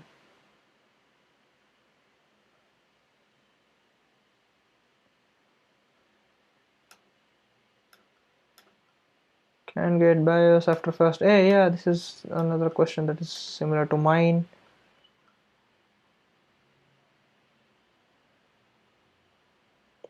Okay, check the power supply. Power supply is working.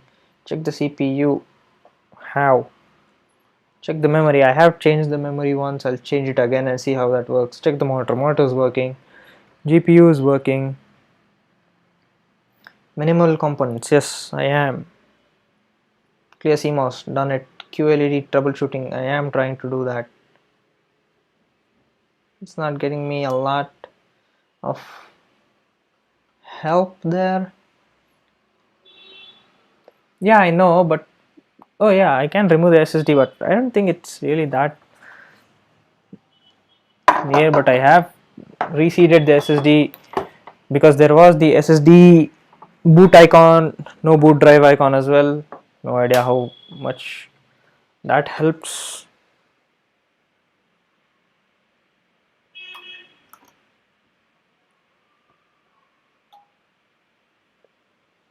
Oh, the power was off. See, the thing is, the keyboard lights up whenever I boot it. See, there is a keyboard light here. GPU is lighting up, the RAM's lighting up, the cooler's working, the monitor, there is a display out, and still shows DRAM and boot. Okay.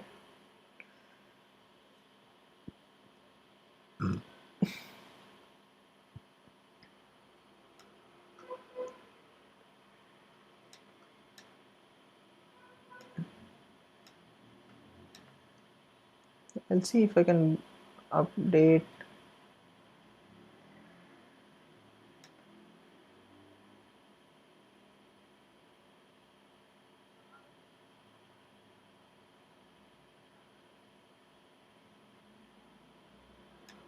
Super user, yes, can't get into BIOS after first boot. Yes, yes, yes. Without success. Keyboard is receiving power, yes. Yes, I have the same issue.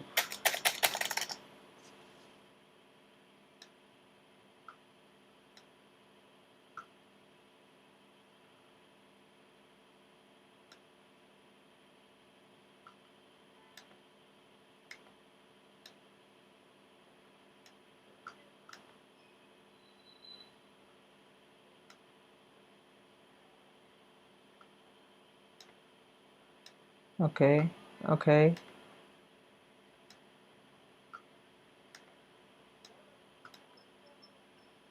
Okay.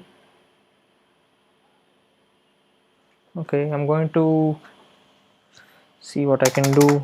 I will try to change the RAM into another RAM slot and see if that helps in any way.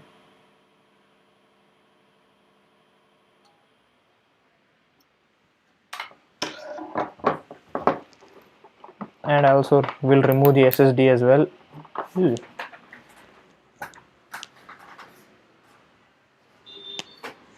Weird sounds.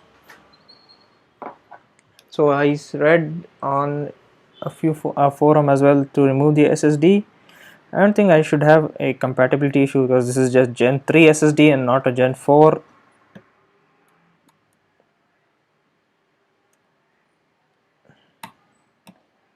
Hopefully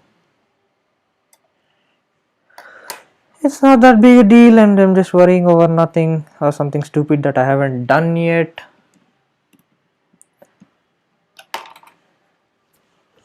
Hopefully you guys can help me on that, and I'll also the CMOS once more, remove battery,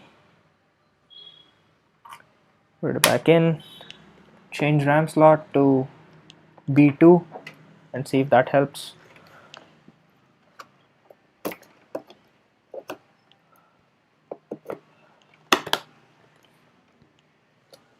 Hopefully that helps me.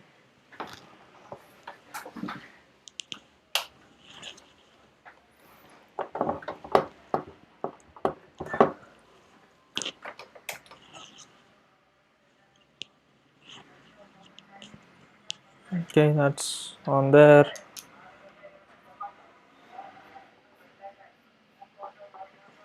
Okay, another try with a new RAM storage, RAM location. It's still on DRAM, but this time the RAM, okay, the RAM stick did light up.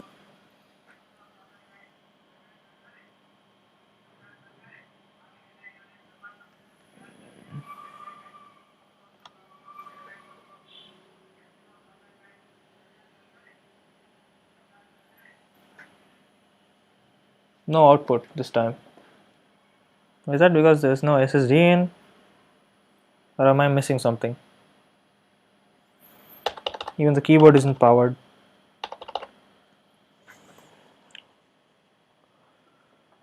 Okay, I'll see if I can change the RAM module to another module and see if that helps.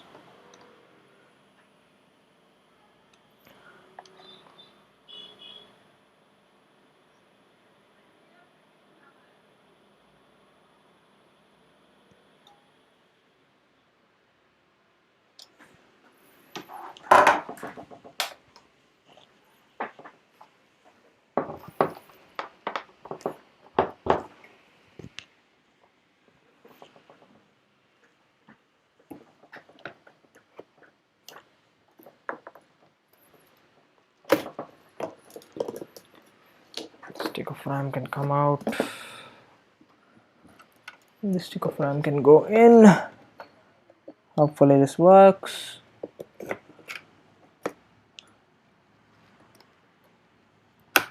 One click, 2 clicks, seated properly.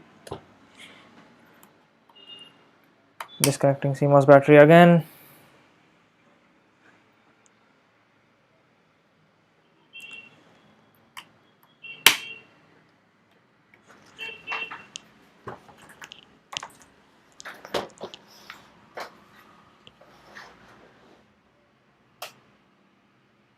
Okay, the keyboard did light up this time.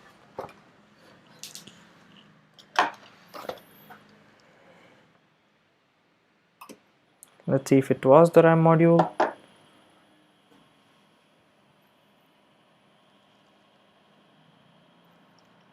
It does still show VRAM, but no output. GPU is connected. Okay. No display out without an SSD in.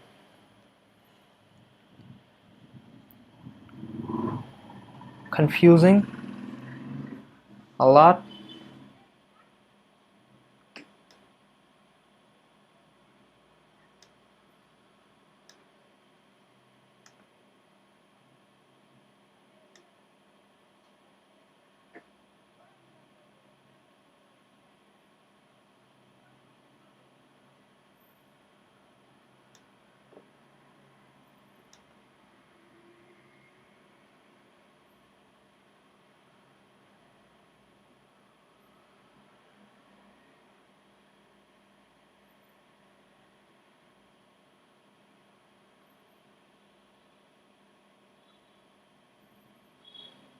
That's not it. No display out. That isn't actually helping me, and it's actually taking me backwards instead of forwards. That's not how this should work. Okay, let's see if I install the SSD and it works all of a sudden.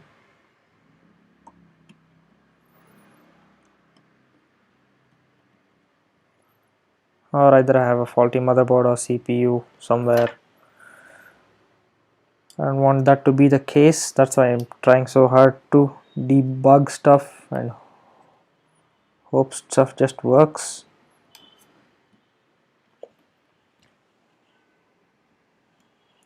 Asus B550M. That's right?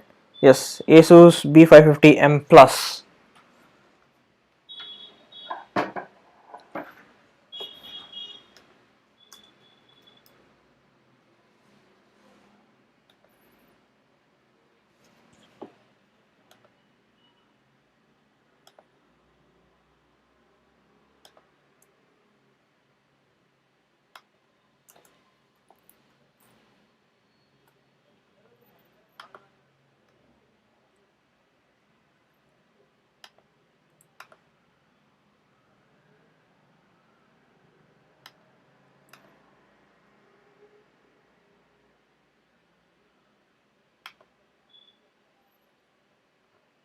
That's no help.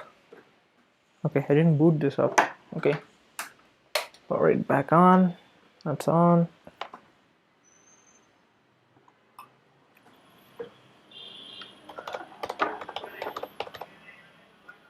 The RAM does take a second to light up.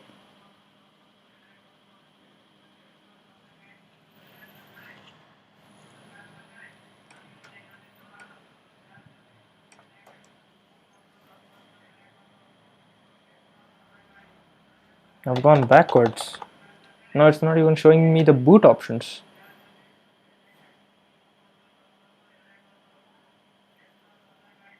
The SSD didn't help. Is it the RAM module? Do I need to... Okay, I'll change the slot of this RAM module and see what I can do. No power, no boot, no...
Okay. Okay, so shutting it down.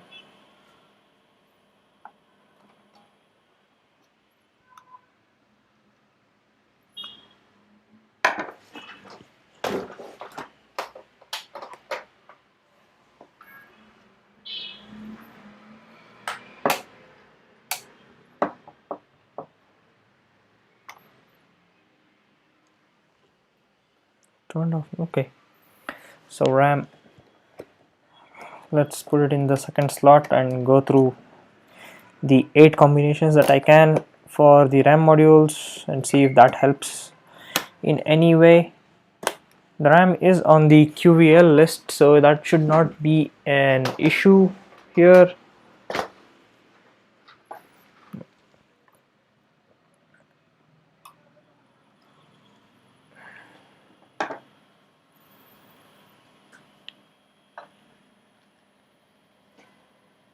Okay, I do have the boot screen. So RAM slot number 1 wasn't helping, but the keyboard does light up, but no bueno. No power. Is the motherboard getting enough power? I'll try this other PCIe lane connector and see, sorry, this CPU connector and see if that helps. I'm just doing everything I can to check out if everything working or not. I have no clue what is wrong with this system.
Okay,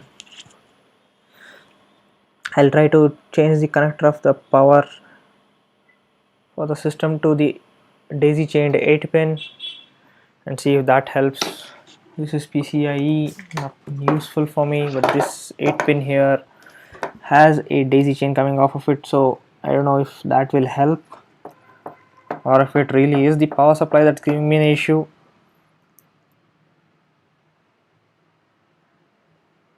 Okay, need to slide this into that. Hopefully this works.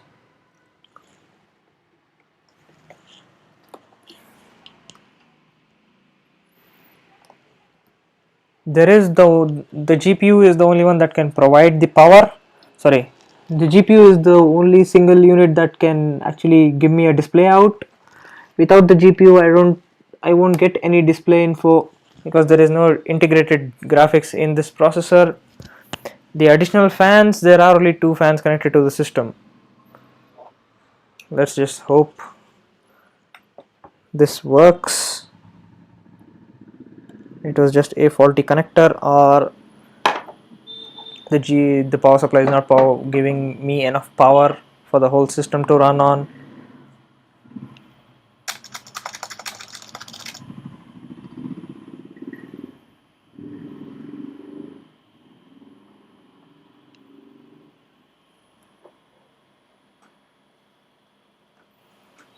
Okay, so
oh yeah.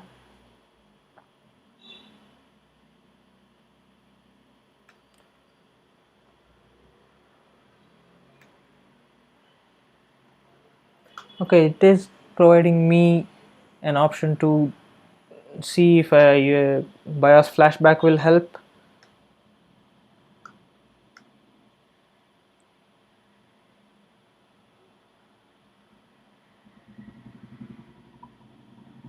Okay, because I do have the USB drive ready.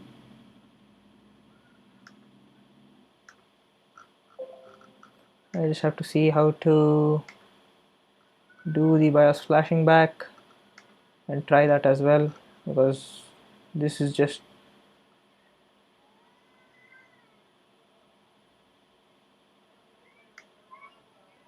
easy flash. So which USB port does the easy flash work on?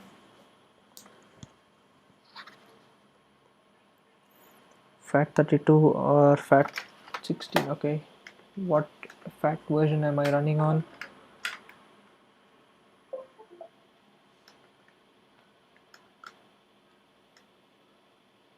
I'm using exFAT. Okay, I need to format this again.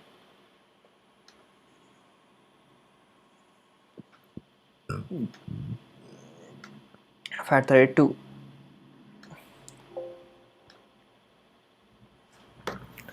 Okay.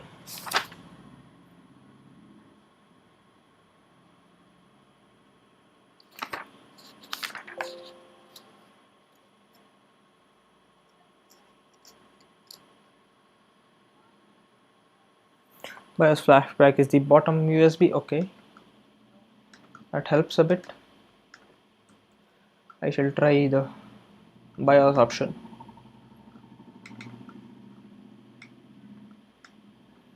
Let's see if that works. Any solutions, guys? Come on, help me out here.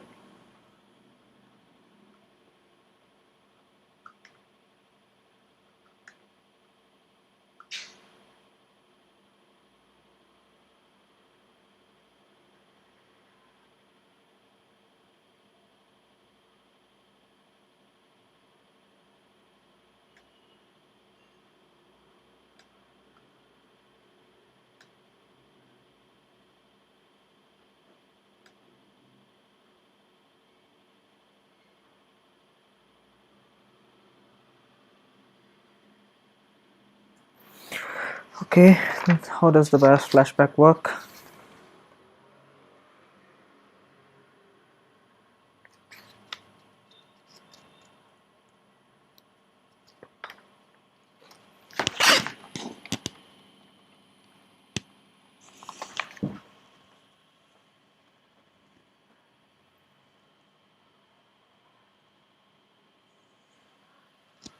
Okay, how to do ASUS flashing.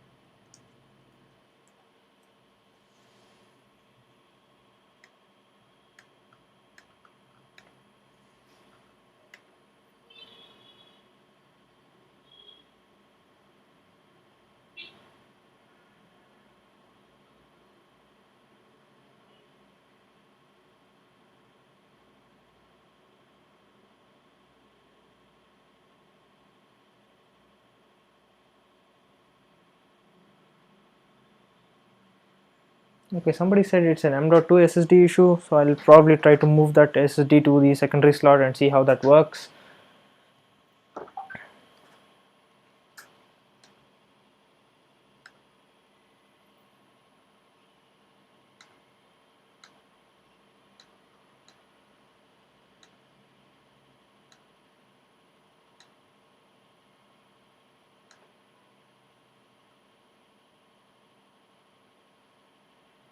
Okay, I'll try to remove the SSD and see how that helps.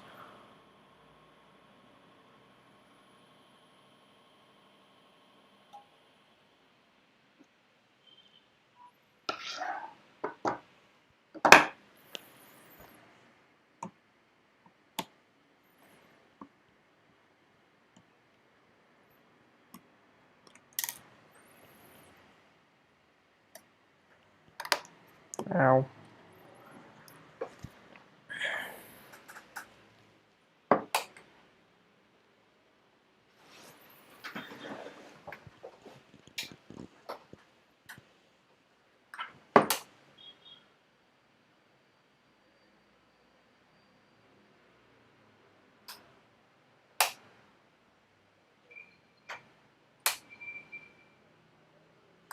Okay, the keyboard did light up. No idea if this works. Jumped. It's still showing RAM. No idea if this helped. It does show that over there. SSD didn't help.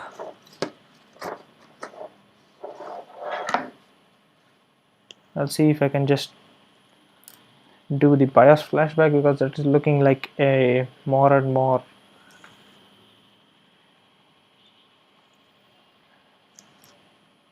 noteworthy item, and I think I'll end the stream right here, just because it's delaying more and more, and I don't want to just bore you guys from just looking at an empty screen and me trying to get stuff done.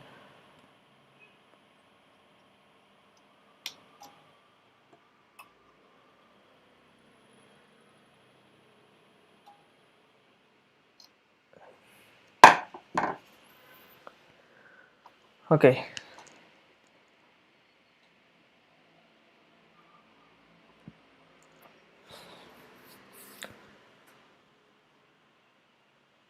F7.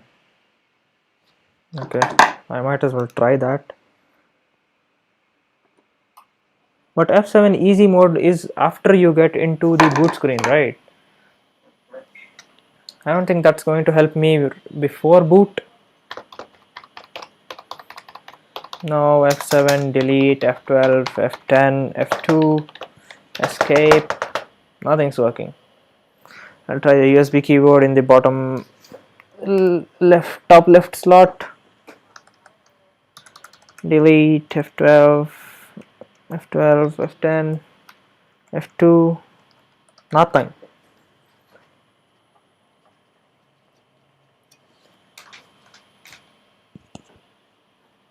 So I think I'm gonna end the stream right here, just so I can just sit and debug in silence and hopefully get this thing working. I will have a future follow-up video for this on how I did get everything done and figured out what the problem was, and not let you go through all the misery that goes through all of this debugging. So hopefully you did enjoy the first half of the stream, because that was pretty fun for me as well, because the building part is always fun, the unboxing of everything is always fun, and assembling everything, it's just like clicking pieces into place and having satisfaction that everything fits right in its place. And then the software gremlins come up, so let's see how that goes. And I think I can end the stream right now, and hopefully by the time I have to upload again on Friday, I will have everything up and running, and I'll talk you through everything that I did, all the changes I made, and hopefully I'll have this working and I'll be gaming on this pretty soon. So hope you enjoyed this video. If you like this live stream, give this live stream a like, get subscribed to my channel and ring the bell icon to receive notifications about all of my future videos, and comment in down below if you rewatch this stream and just want to figure out everything that's went and want any updates. I'll reply to your comments and give you updates on that, and I guess that's it. Hopefully you had a fun day. Probably not a fun day just looking at me debugging stuff, so let's leave it at that. So stay home, stay safe. I'm going to see you guys in the next video. Peace out.